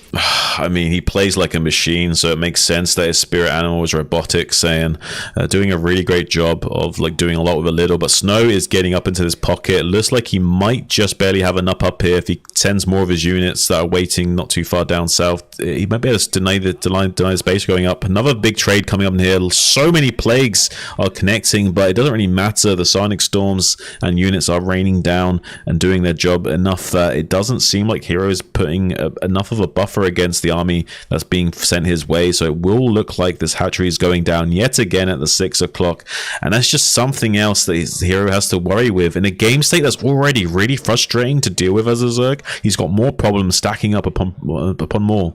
So much paperwork is sitting on his desk right now, Sam.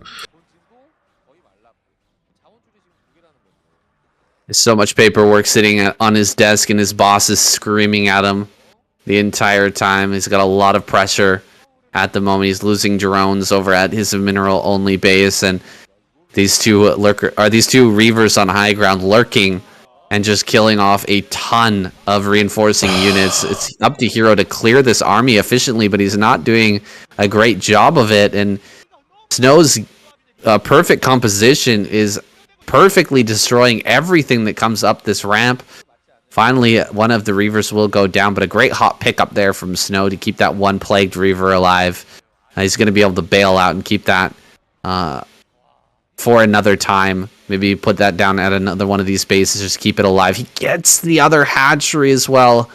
Man, he's done so much damage with this push, and although Hero's taking the bottom left quadrant, it's rough right now, dude. Yeah. How do you win here as Hero? It's very hard. At least he kept the base in the top right from going down. Oh my gosh, more kills with these Archons as well. Great target fire there from Snow. Yeah, usually you wouldn't even be paying attention at that point in the game. You just let that Archon die for free. But the attention to detail, to know to click there to like manually target the drones is a really nice added compensation to that trade. Everything going Snow's way. It's really difficult to win from this position. He's barely hanging on by a thread. He took the natural expansion in the bottom left quadrant, so he's still technically alive. Two bases are mining with a little bit of additional depleted gas on the right side of the map, but not enough to keep up with this crazy production from the Protoss player, who's still in 3 healthy bases with a little bit of minerals left in the main base as well. He's actually in a big deficit right now. That's why you see pretty much nothing but Lings trying to desperately cling on to anything. But the Reaver play into the main base in the bottom left will spell disaster. Now that he's not mining here,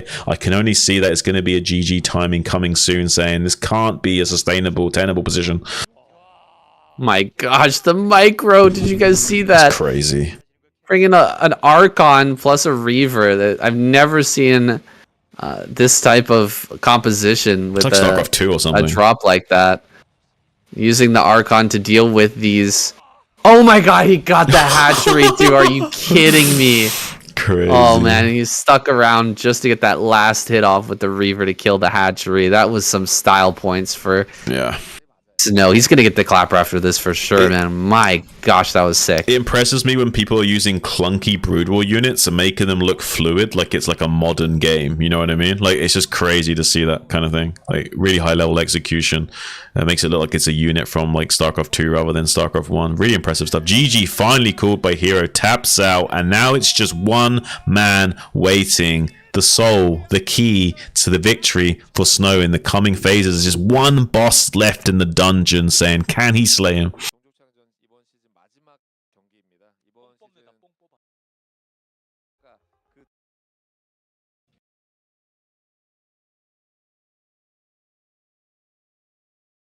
That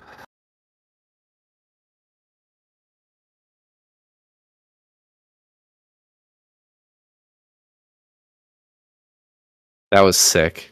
I've never seen Archon Reaver like that. Yeah, it was pretty wild, man. Late game, drop an Archon and a Reaver in their base, and then they're just building Scourge, and you're just like microing around in a circle against the Scourge. I mean, the Archon provides point defense against Scourge so well. One shot kills him all day long. Yeah. That is ridiculous. So ridiculous. Like you see that a lot with Corsairs running around in Archon, but you never see that with a shuttle. Yeah, it's funny. Especially not in the Zerg base. Yeah, it's very funny. Very good tactical use of the Archon, man. Alright, let's polish this off. It's getting late. Let's get it.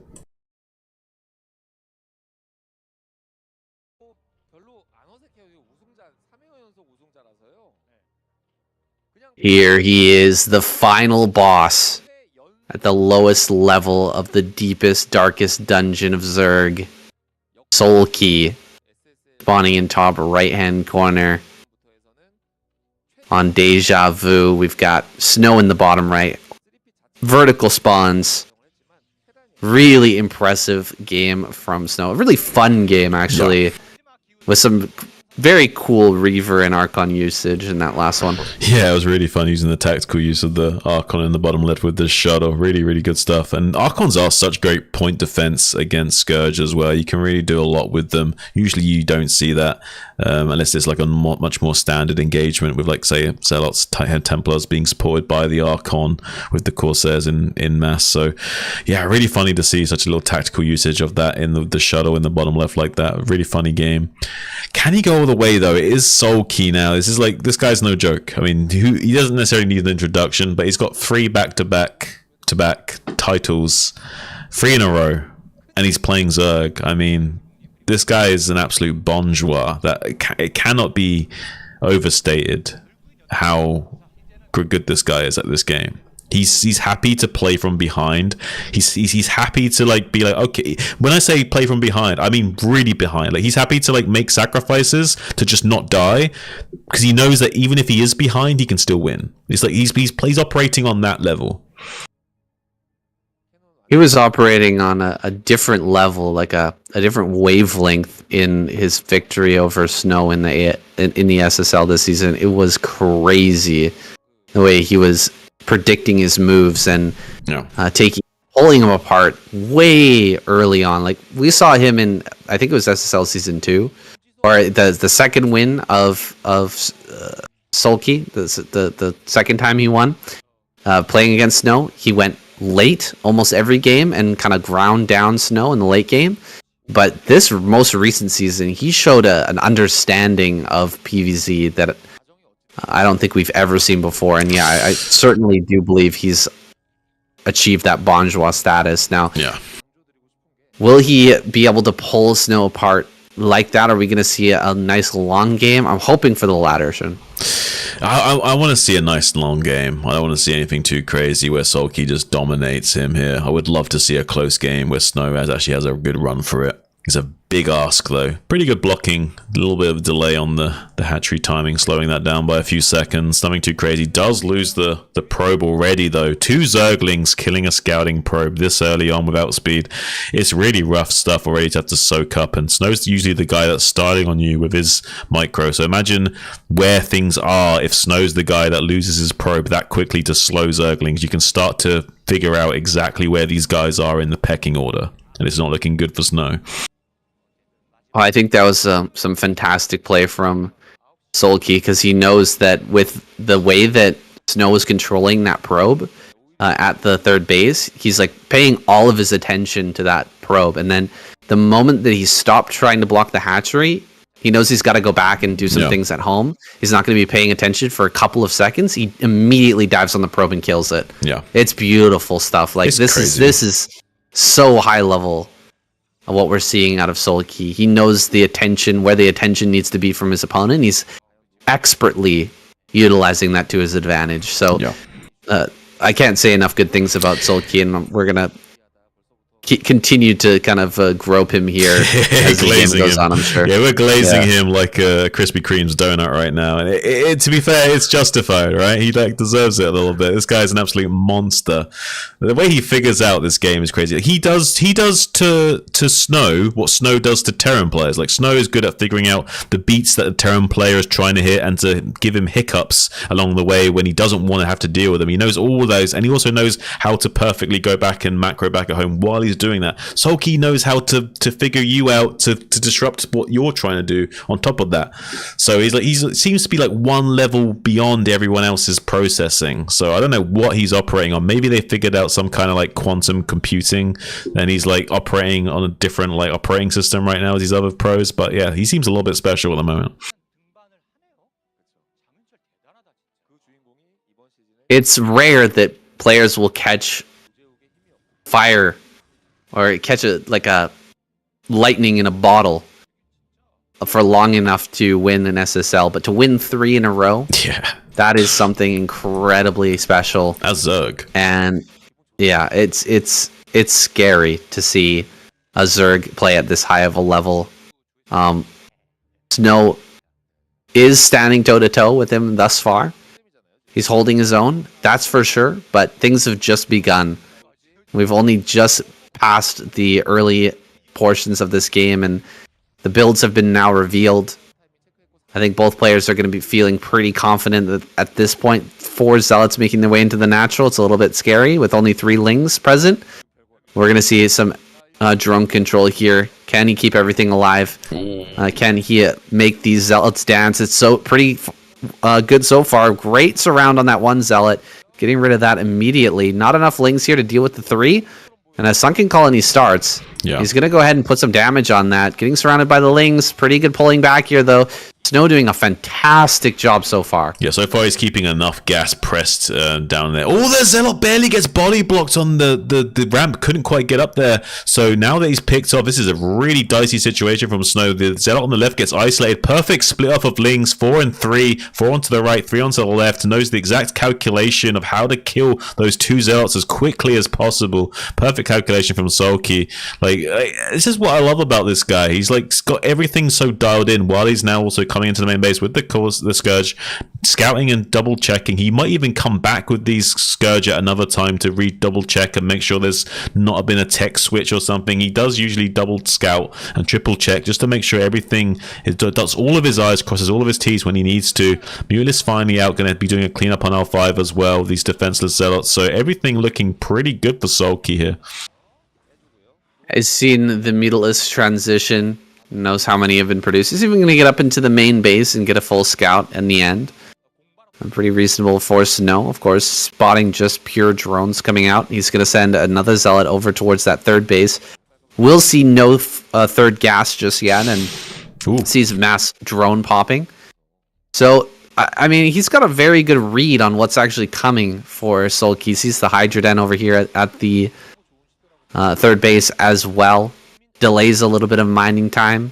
This is a very even game, but even an even game is not what you want against Sulky. You need a pretty sizable advantage if you want to take him down. I mean, he's happy to play from behind because he thinks he not only can he win, but he thinks he will win even when he is playing from behind. He'll even take risks just because he knows he can still win even if it falls through, and that means it's even harder to get one over on him because he's willing to like cut corners to make sure he's okay in other weird situations. Tries to get dive in, does get a bomb on one of those Corsairs. Now target fires the High Templars. Not the best that he was hoping for, but does reduce some of those stalling potential.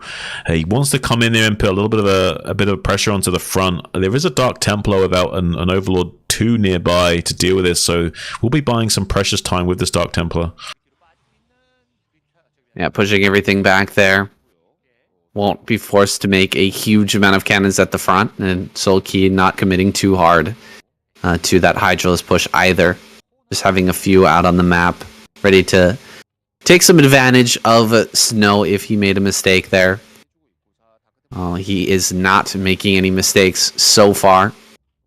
It felt like a bit of a micro error from Solki when he dove in with those Mutas and Scourge. Usually he's way more fluid with the way he pulls off an attack like that. But it looked like the High Templars got underneath the Corsairs and stuff, and he was having a hard time target firing individual units. I think he misclicked on the High Templars and the Corsairs in that execution, so something definitely went wrong with that. Regardless, he managed to get one High Templar, so it's pretty worth it for these Mutas, which will be rather worthless in the upcoming fights. Unless he makes like another 6 Mutas and tries to snipe Templar, he's probably not going to get much out of 3-4 Mutas. And it looks like he is actually going to produce a few more, so more Mutas popping out. We're going to have another dive in. It's been so trendy in this finals. Basically every game we've seen, we've had Mutas trying to snipe High Templar. So I can definitely spot a trend going on right now with these Zerg players. Yeah, I mean, it does seem like they find like a groove that works, and once they slip into it, they keep going back to it. Does manage to get some connections on those Scourge, but not enough to find a kill, just enough to soften up some of those Corsairs. So now 3 of them are weakened, but are still alive. So 4 Corsairs to 8 Mutalisks won't be able to come out onto the map with those Corsairs in force for a little bit of time. Usually you want to wait until you got 6 of +1 before you feel safe doing that, able to gun down the Scourge in just one hit. Quite a few Mutalisks are being made, so those Corsairs are going to be having to play point defense of the army, I imagine, when it finally does want to move out for real, because those High Templars will be very easily picked off. High Templar's precarious situation if they moved out on the map. Yeah. He's just going to leave them back in the natural for now, maybe move to take this 3rd base. It's so far away from the natural, it's a little bit tough to hold, and I like the position for Solki taking the base up in the top left. It's very far away from the Protoss, and if, for example, Snow sends his whole army up into the top left to deal with that base, how quick is it for him to just counterattack over to the center right? Very, very fast access to that center right base for counterattack. And I like that it's a natural, so he can sunken it up a little bit if he wants to kind of like make it a bit of a cost-efficient defense up there and sandbag even more. Very good ideas coming out here for Solki so far. He's moving in with these Mutas, and there's a couple of Templar here that don't maybe have enough cover. He's covering actually quite well with the Corsair. I've seen it before. I don't know if you've seen this, Shun, but sometimes Protoss players will put their Corsairs over the Templar in the natural and just hold position them so that they can't be targeted by the Mutas. And that can be a really nice play to deal with this type of style, but it's not as adaptable. It's not as efficient. Well, I mean, you can't exactly pull it off every time, but if like you're just chilling at your rally point, it's not necessarily like hard to pull off. So it's something you'd want to do when you're just doing your unusual macro cycles. But at this stage in the game, probably not going to be occurring during the fights and whatnot. But it's still a nice maneuver to pull off when you can. It's similar to like using a floating building over a siege tank. So like, it's a great way of utilizing the units together. I don't know about this though. I mean, I think this high ground might be a little bit too much for Snow to break through, but I think he's wisely going to be skirmishing with that regardless. I think constant skirmishing while trying to get a flood of zealots out on the sideline is going to be a good option from him. It's like he's trying to get up with those zealots, but he's not able to do so. Sulky's shutting him down on that eastern axis, and now going to be skirmishing down the ramp of the main battle line as well. This is great play from Sulky, taking the pressure to Snow instead, rather than just weathering the storms from him, pun intended. So yeah, so far so good from Sulky, even on supply as well. This is looking a little bit dicey for Snow. This is a map similar to Ascension, or similar to Apocalypse, where taking 3 bases is not too tough as a Protoss player, but there's this big high ground you need to push up in order to escape your 3 bases, and setting up a massive contain is a way that a ladder Zergs will take down Protoss players constantly on this map. And this is a masterclass from Sulky as well. He hasn't saturated this 4th base until just now, once he knew for sure that these 3 bases were properly contained. He refused to saturate that base until he knew for sure there's no way Snow's even getting out of a train of zealots. Only then did he saturate this 4th base. Like, he's showing absolute masterclass in this matchup so far. And it's got tons of units. It's got a small group of Hydras ready to dive on anything that tries to push up, any Dragoons or Corsairs to try to get up on this high ground. He's going to immediately dive upon those. He's taking the 5th base. Is this even necessary, Shun? I feel like 4 bases from a contain. It's not necessary, but it does like give him an economic out if the contain gets busted. So it's like even if you break out of the contain, I'm still going to have more on paper than you. So it gives him a little bit of like wiggle room if things get a bit unfortunate for him later on in the game. But this is basically a win more move. Is it going to go the Hive too? Like, what are we going to see here from Sulky? I mean, like, usually you go Hive if you don't intend on busting with lurkers. But if you, it depends. Like he might decide to say Battle Zerg, but I would make a Hive if I was Sulky here. Sulky sniping that Observer, pretty sick move. Just going to prevent this escape for a little bit longer. Snow needs to keep an Observer alive, and the more times he snipes those, the more difficult it's going to be for Snow to push out. He's bringing up another Observer. He's going to look for the skirmish. This is so many units. Sulky has so much up here. He's ahead in supply. He's got the Queen's Nest on the way. He will be going into Hive in a little bit. Yeah. But he's going to focus on holding this contain for the time being. Good snipe there on the Templar, but a good return storm there onto a lot of these Hydras. There's just so much. There's so much here for Sulky. How do you break out of this spot? It's very difficult. He's creating like a wider and wider L shape as well, and then we'll dive back into position with Hydras as well to push Snow out of the high ground location. Like he's doing a great job of setting up kill boxes for Snow to fall into. He's like always like saying you've activated my trap card over and over again, and staying ahead on supply while doing it. Beautiful storm dodging as well, keeping his Hydras as fluid as possible. He does it one of the best in the business at doing this. Most people will be losing a lot more Hydras to these Sonic Storms, but he's staying very fluid with his army movements and keeping an eye on them constantly, being a good babysitter here. I hope he's got kids because he's be a good dad. He's doing a great job of making sure everyone is still alive and kicking, and keeping his force reinforced over and over again. This position in the bottom right, I don't think Snow's going to be able to break out with this. He might get some Overlord kills with these Sharking Corsairs, but I can't see him breaking up this high ground anytime soon. I'm so worried for Snow. He's came up there, skirmished, spent every single storm he had, and then Sulky still had a supply advantage. Yeah. So that's not a good sign. That is a very, very bad sign. Gonna pick up some possibly High Templar, maybe a couple of Zealots as well, maybe a DT or something. Try to throw it into the natural. It's a great way to play against someone who is committed to containment, but I think that Sulky, he just has too much now. Yeah. Like this is a great play if you're building up your army, and then you throw in the drop and then immediately go for the bust out. That can be really, really strong. But as it stands, he's just going to have Hydras and defenses absolutely everywhere. In fact, Snow is going to head up towards top left. He's going for this space over here. He's dropped 2 Dark Templar out on the map, and he's going to try and create a big problem for Sulky while busting out of this natural. Now, this is really the last hope for Snow. He has to bust while this drop is going on, otherwise he's just going to fizzle. This is like watching a bear trap be reset over and over again. Like he just as soon as he's chomped down on him, he resets the massive spring on the trap, and the Hydras pull back, and as soon as he steps in there, he snaps back shut on him, and the Hydras surge forward again. It's very fluid movements from Sulky, and I really love how deliberate he's being with this, and he's being very cost efficient. I think it's almost impossible for Snow to trade cost efficient. He might be able to break out right now. There might just barely be a critical mass that he has reached that he can break through, at least on this southern flank here. But Sulky will have enough to just surge forward and still try and challenge this, and at very least get very big trades and reduce the amount of Dragoons that are in the standing army. And if the Dragoons start to dry up, there's no way of escorting these High Templars anymore, and eventually the head of the snake will be cut off by Sulky. I don't think this is going to be a tenable position for Snow. I think eventually the writing on the wall is going to be apparent to him as more and more Zerg swarm surges forward here in a Sauron Zerg-esque style. Last couple of storms get tossed out. He's bringing up a few more High Templar. He's got just a few more storms to deal with these. Just going to focus down that Archon. Very nicely done. Dragoons are really, really low in number, but he's just barely starting to break out. He's got a toehold on this high ground, and he's not letting it go. Another round of units can be brought forward. That's a lot of Zealots coming up.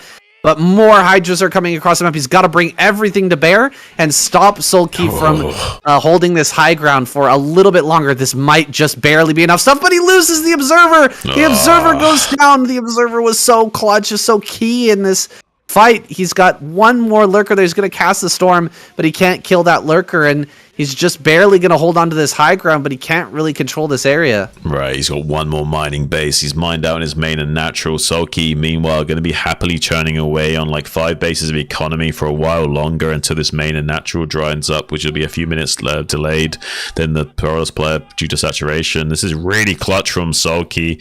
He's barely got him against the ropes here. Snow just has been able to get himself onto this this high ground, has established himself finally, but at what cost? He's only got one mining base. He's trying to get his 4th online. He's going to try and fight Sulky across the other side of the map, see if he can get on top of the production line. Dark Templar in the top left might be clutch though if Sulky doesn't notice this and clean this up. He might lose a lot of drones. That might be the counter tempo swing that Snow needs to come back in this game, but it looks like the 4th base attempt is going to be shut down by a counterattack here. So I don't know. I still feel like this is going to be Sulky's victory. It's just going to be a bit of a death by 1,000 cuts here for Snow. Oh, this 4th base going down is so painful. Snow needs to send something over there to deal with it, but he's so interested in actually doing a counterattack. He might miss the opportunity to get this 4th base down. He's running right up on top of all this. Lurkers are going to come forward. We've got a drone line moving through the battlefield. As he's running forward, he might be able to get a storm on that. He throws the storm on the back end of that train, that drone train, and on some of those Lurkers as well. Gets quite a few kills. Can't push through this position just yet, but he did save 6 o'clock. Oh my gosh, and this game goes on. This is crazy. This is wild. Yes, okay, the fact that he holds onto this base like does mean like he's gonna have a strong chance at contending with Sulky, but at the very least he won't die right here, right now, which will give him a fighting chance. A little bit of a failed counterattack coming in from Sulky. These Lings will be isolated, not really accomplishing anything. This game will go on for a long time. It's like in Terran versus Terran, where like they finally get one more base, and it's like, great, this game goes on for another 20 minutes until that one gets mined out. That is a possibility. We could be seeing a super late game between Sulky and no, I didn't expect it after so much action and that crazy containment that Sulky leveraged over Snow. It felt like he was just going to get choked out, but some breath of fresh air with this extra mineral income coming from that 4th base. It's come just in the nick of time to keep Snow in the running, and he's going to continue to move forward and just skirmish with Sulky the best that he possibly can, while Sulky prevents any further bases from going down from Snow and continues to grow out onto the map and get into those late game techs. The Ling upgrades are coming. He's probably pumping on triple evolution chamber at this point. He's got quite a few upgrades already. He's already got +3, +2. That's crazy how many upgrades he's managed to sneak out during this containment. Yeah, he's staying well ahead of the curve on the upgrades while doing everything else. So he's still dotting all of the I's, crossing all the T's with his tech and staying on curve, even though he did a full-on contain early on. Has done pretty amazing job of it. I don't know how Snow's going to win this game, but he catches the High Templars. Oh, this is really unfortunate for Snow. So many High Templars going down to nothing but mineral only units. This is really unfortunate, losing that much gas to nothing but a few minerals. That's going to be a tough nut to swallow here for Snow. That's brutal damage. And the Plague going to follow up as well. It looks like a bit of a desperation move here from Snow. He knows how much he just lost, and he's really trying to make some compensation. He will end up losing the majority of the Templar. He's still got 3 Archons and 2 more about to morph in. He might be able to save one of them, but the other is going to go down. That Archon number staying low, and his overall supply count staying low as well, while Sulky starting to catch up slowly but surely. Right. Now, Sulky will be mined out of his main and natural at this stage in the game. So things will ease up a little bit. It'll be now back to like 2-3 bases versus 2 bases. So not too crazy for Snow to have to worry about anymore. But eventually Sulky will get more and more bases up online. So Snow has to grow himself. So it's now like it's like a gold rush at the moment, because both of them are kind of even out on production for the first time in a long time.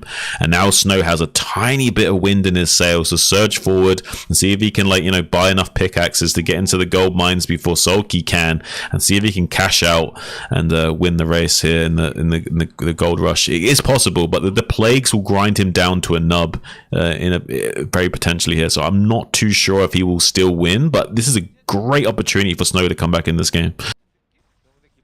No needs to just hold this high ground, stay defensive, and get this base in the bottom left up. If he splits this map in half, it's a potential winning scenario, but Sulky is going to continue to grind those plagues and keep on lowering that HP on the army while building up his own supply to a massive level. He's going to have one giant attack that comes into this position, and I don't like Snow throwing away units before this attack comes. It feels like he's trying to trade with Zealots versus Lurkers well before it's time. This is a great storm, though. Oh my gosh, he just killed like 4 Lurkers with 2 storms. Yeah, it's so hard to bury your Lurkers without them being easily stormed. Like, it's one of the most biggest problems in this matchup is you can't attack with your Lurkers because they're almost always bunched up when you finally get them into an attacking position. If there is storm available, you just crush through them.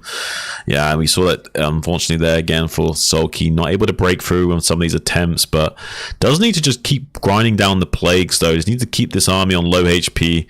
That Defier does go down with a Dark Swarm being cast, so not too bad, but if he can get up into this pocket with this other Dark Swarm it's not too bad. Like, he can drive a wedge between the army of Snow and cut off reinforcements. He can eventually get down to his bottom left quadrant and challenge it, but the problem is that Snow is just trading so cost efficiently at the moment, even though his units have been plagued to death. So far holding his own and getting this base operational on the bottom left is paying dividends for Snow.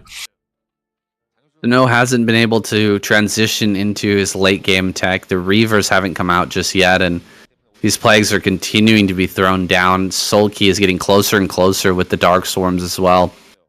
We're going to transfer a ton of drones over to the top left. He is on so many bases. He's got 3 solid mining bases going right now, plus all the depleted geysers that he's got littered around the map. Pushing in once again. Supplies are even. Sulky actually ahead now. He's killed a lot of these Archons, and that's really the bulk, the siege tank of the Protoss army is in this late game, not the Dragoon. Once the Dark Storms come in, they're not very useful. It's really the Archon that needs to build up in number. And he's continued to kill those off a little bit by little bit, bringing it down to just 3. Ooh. Not going to be enough to deal with the masses of Lings that are coming forward from Sulky. He's able to produce just pure Zealot behind this, trying to hold on desperately to this high ground. If he gets contained on the high ground, he's not able to transfer units between his natural and this fresh 5th base. He's going to be in a huge amount of trouble. Big plague goes down. He's on top of the cannons now. Zealots are just barely able to hold on this position on the high ground with Lurkers is slowly cutting off the supply of oxygen to Snow. He's still able to transfer units between these bases, but it's not going to be for long. Sulky's resetting his rallies and he's bringing everything to bear. Yeah, this is not looking too great for Snow. The longer this goes on, the more he's getting ground down to an absolute nub here. Finally, the wedge has been driven between this rally point and this base in the bottom left. Now the counterattack will occur while the army is getting focus firing. Starkstorm helping clean up these cannons very cost efficiently with just a few cracklings here.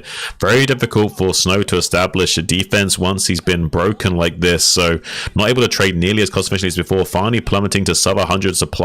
Sulky's still ahead in 150 to 100 supplies. Absolutely crazy stuff. Both of them have 3/3 upgrades, but with this far ahead on the army, I don't see how Snow can hold on for any long. Saying it's been like a defense for Aya, but unfortunately, I don't think he can hold on.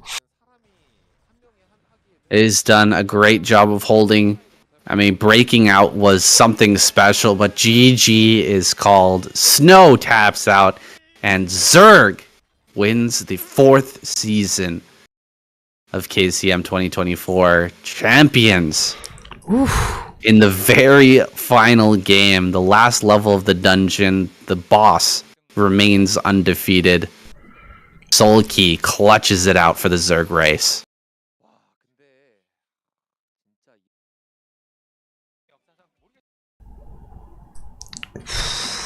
Snow ran out of flask charges, man.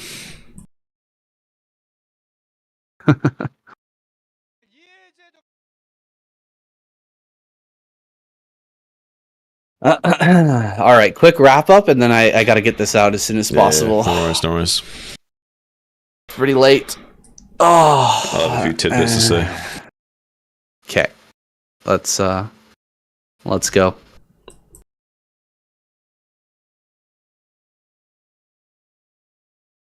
Your final result: Zerg takes this season home.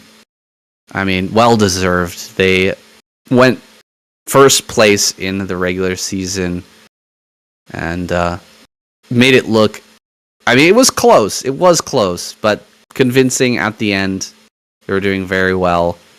A well-deserved win here. Action carrying the squad. What can you say about this this week, Shin? Man, it's absolutely wild stuff. I thought we were going to see the reverse sweep for a second. I thought there was going to be a potential for a best champion, or it turned out to be a snow champion in the end.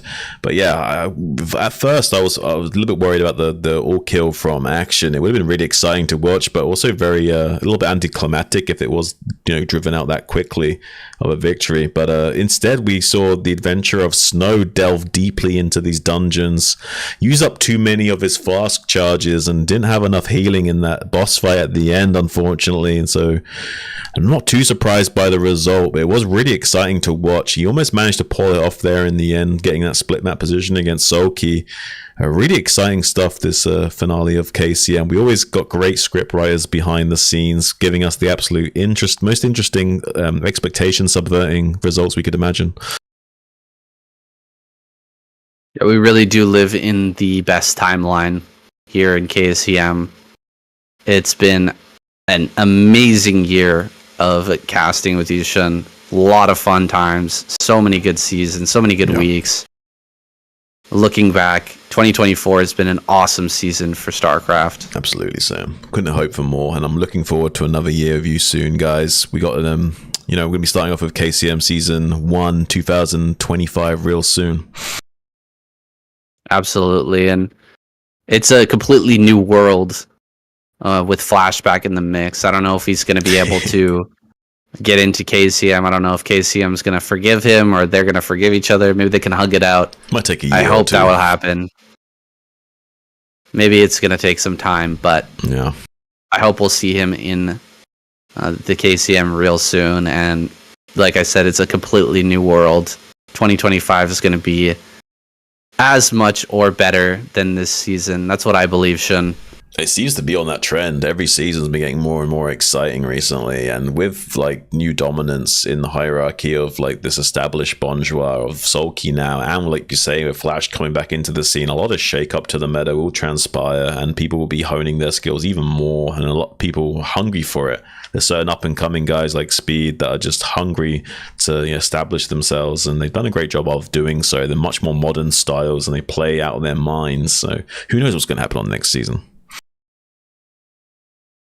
And we need another Protoss to add to the mix. Somebody needs to come back and add that extra bit of flavor, because we've got the Bonjour of Sulky plus the returning Legend of Flash. Who can we put in the mix? Who could hold that mantle for the Protoss? A new legend needs to rise. It was almost Snow in this previous year. It felt like he was going to go all the way multiple times. Yeah. In SSL and here in KCM as well. It's felt like he was on that other level, but just hasn't quite reached that mantle. SSL is just so nerve-wracking. It's hard to go all the way, even if you are an absolute god of a gamer. To reach that true Bonjour status, you have to be complete in all ways, and the main way is that mindset, that mind game. If you can't handle the psychological pressure on stage in front of people when it really matters, you don't deserve that Bonjour status, and you don't deserve that title, unfortunately. You might be an absolute god gamer online, but when it matters most, when you show up to the table, if you can't bring it, you don't deserve it, right? That's that thing about Sulky that makes him so scary, is his Terminator facade. Yeah. When he's sitting on the stage, the dude just does not react. Complete stone face. Psychopathic. Win or lose, yeah, it's crazy how unfazed he is by anything that happens, and his ability to just perform under pressure is crazy impressive. Yeah. But that's it, guys, for our season 4. That's it for our year of KCM. I hope you guys have enjoyed this season and look forward to season 1 2025, which might be coming out before 2025. We're not exactly sure when that's going to begin. Maybe here in December. Maybe they'll wait till January. I'll let you guys know when we know. Make sure to subscribe to the channel, guys. Go and check out all the links in the description. Say what up to KCM. Leave him a comment. Give him a like on some of his videos. He definitely deserves it. Go check out Shun's channel as well and support the show if you can. A link to the Patreon is down there. Come join us on Discord if you want to chat, hang out as well. We've got a nice little community going there. Quite a few chatters, people hanging out, talking about results and making predictions for things like the ASL, the KCM, etc. So go ahead and check out all those links. That's it for me. Shun, you got anything last to say? No, I'm looking forward to seeing you guys in the next season. Thanks, guys. All right. Peace out, guys. All right. Whew. Done. Excellent finale. Couldn't have written it better. Whew. Man, there's some heavy stuff in KCM. You never know what you're gonna get. No.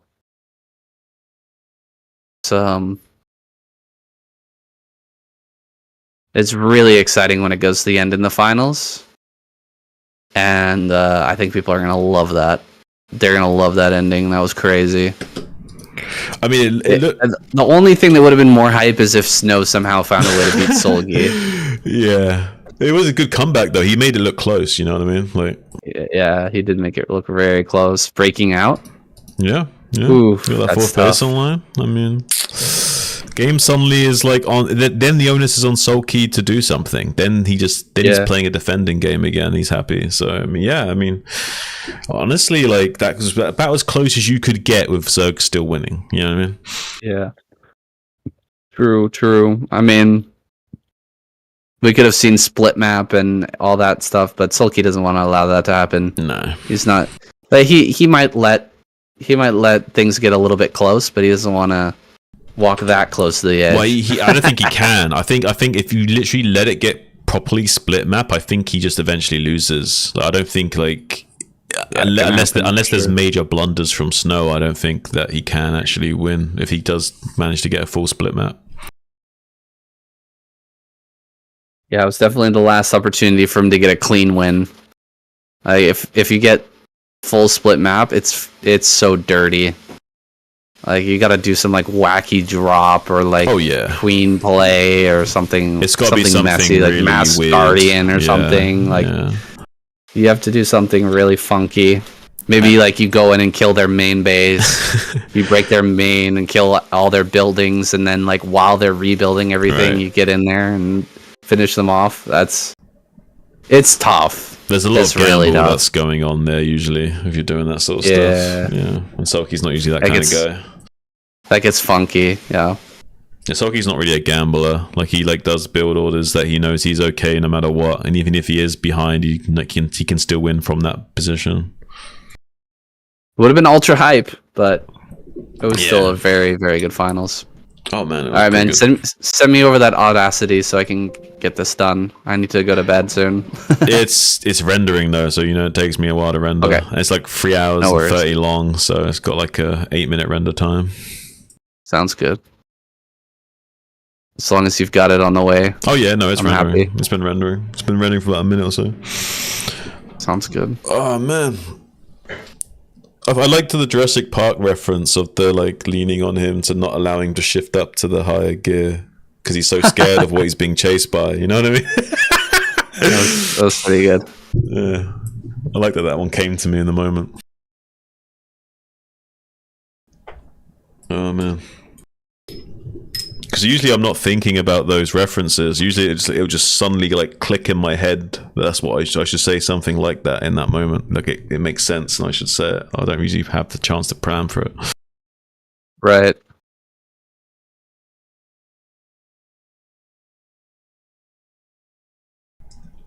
It's like if I have to say it then, or like it's too late to say it later. Usually, right? So it's like it comes Right. to you. You got to just figure a way of like getting it out. Hopefully, it works. Luckily, that one was good.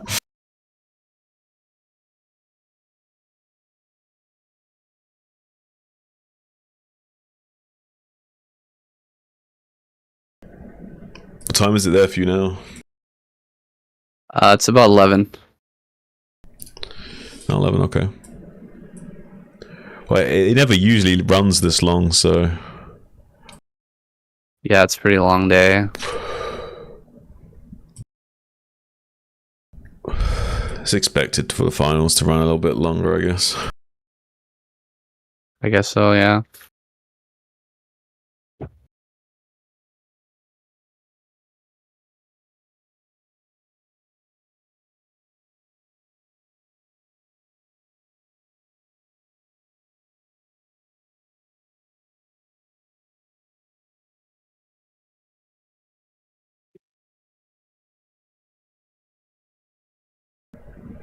Oh, I think I'm doing BSL tomorrow. Yeah, You are? yeah. I think I'm doing BSL with Rice Hat tomorrow. Nice. Yeah. Are you doing any BSL this season? It starts at like 1 a.m. my time. Oh shit, yeah. So I've talked to Zero about it, of course, but Right. yeah, it's That's a rough one. Yeah. too much. Unless That's too late for me. you're already in like night owl mode for some reason, you're already staying up late. Yeah, I have a wife. We have a schedule. Yeah, and you can't It's a really little bit- deviate from that.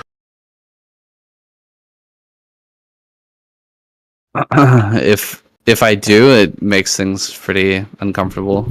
It makes sense.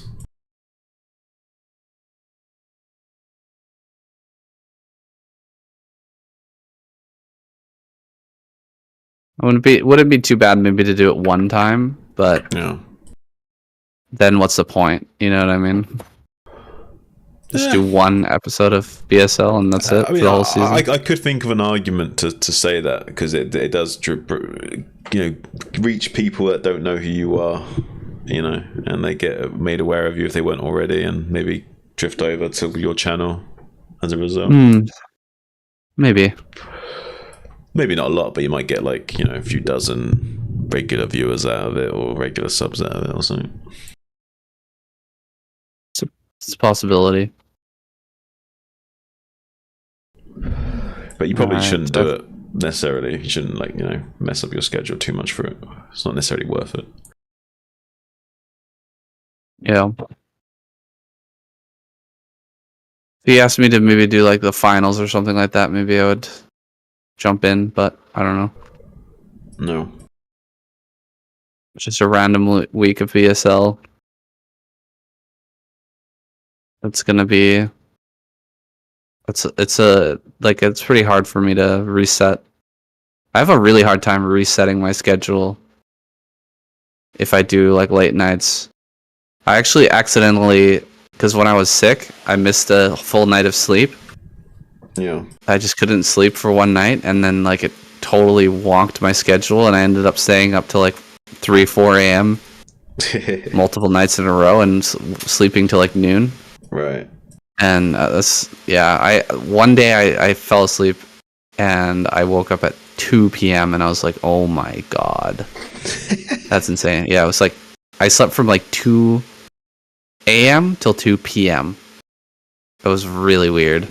I was sick, so I needed the sleep, I guess. But yeah, definitely needed sleep. yeah, it was really tough to change it up. The only thing that got me to change it up was I had to wake up early to go and meet my friends yesterday, and so I was awake for the whole day hanging out with them. And then when it was time to go to bed at like midnight, I just immediately fell asleep. So I'm kind of like reset now. Yeah, I can kind of do it. Like I can shift like I did for this morning, like to make sure I could be on for the scale for it. Like usually I'd want to wake up later, right, and be more of a night owl.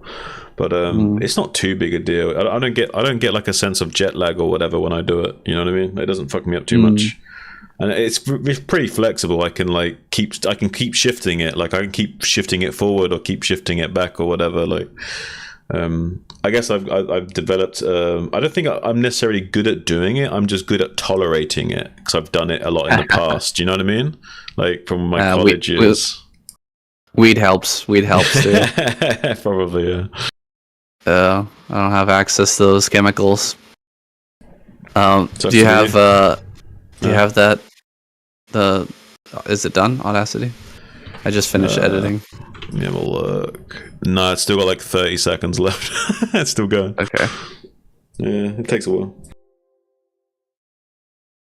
Just gonna put it together. Now I've got dinner. I'm eating dinner at 11 p.m. tonight. Oh, okay. And my beautiful wife waited for me. That's very kind of her. She's been sick. She got my cold.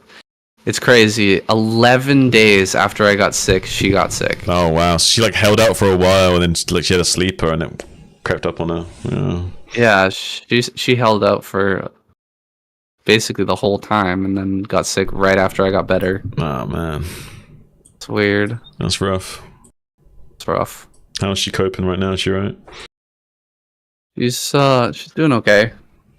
Sore throat. Yeah. Very sore throat. Yeah, mine was just mainly like wasn't so much a sore throat. It was like a chest infection, so my sinuses were like messed up. But I didn't have a sore throat. Right. Still not pleasant though, right? Going through that. No, it's not. Have you got it? I've got it, Puppet. It just finished. All right. I'm uploading it now while I'm loading up Google Drive.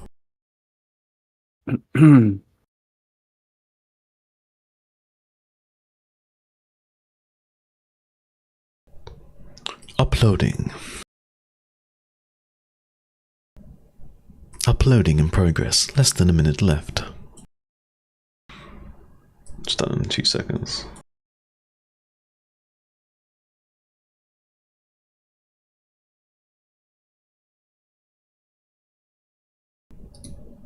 There you are. I'll send it now. Where you at? Boom. Eh? Love Snow called me while I was streaming. Casting, I mean.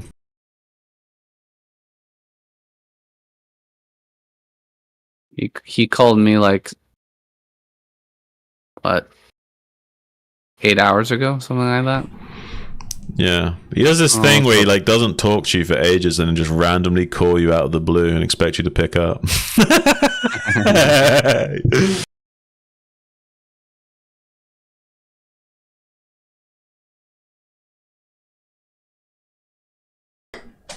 Don't hear from him for weeks and suddenly calls you.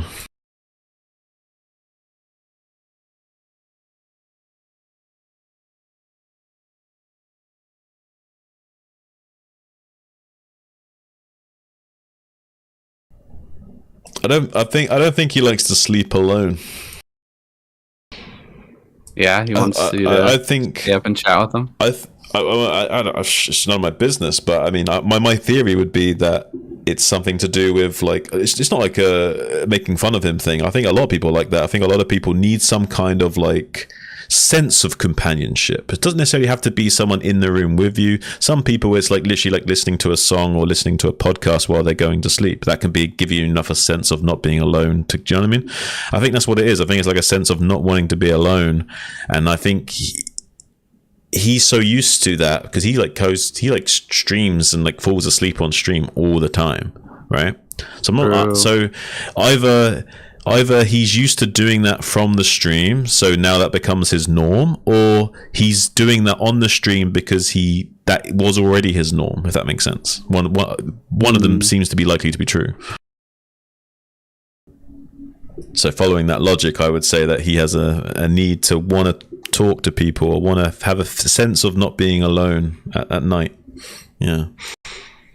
So he's Maybe. That'd be my theory anyway. Makes sense. Alright, I'm gonna pop this together, edit this up. I'll talk to you later. I'll talk to you later, buddy. Alright, good night, dude. Good night, man. Take it easy.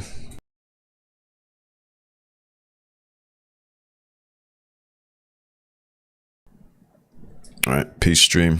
Thank you guys. See you on the flip.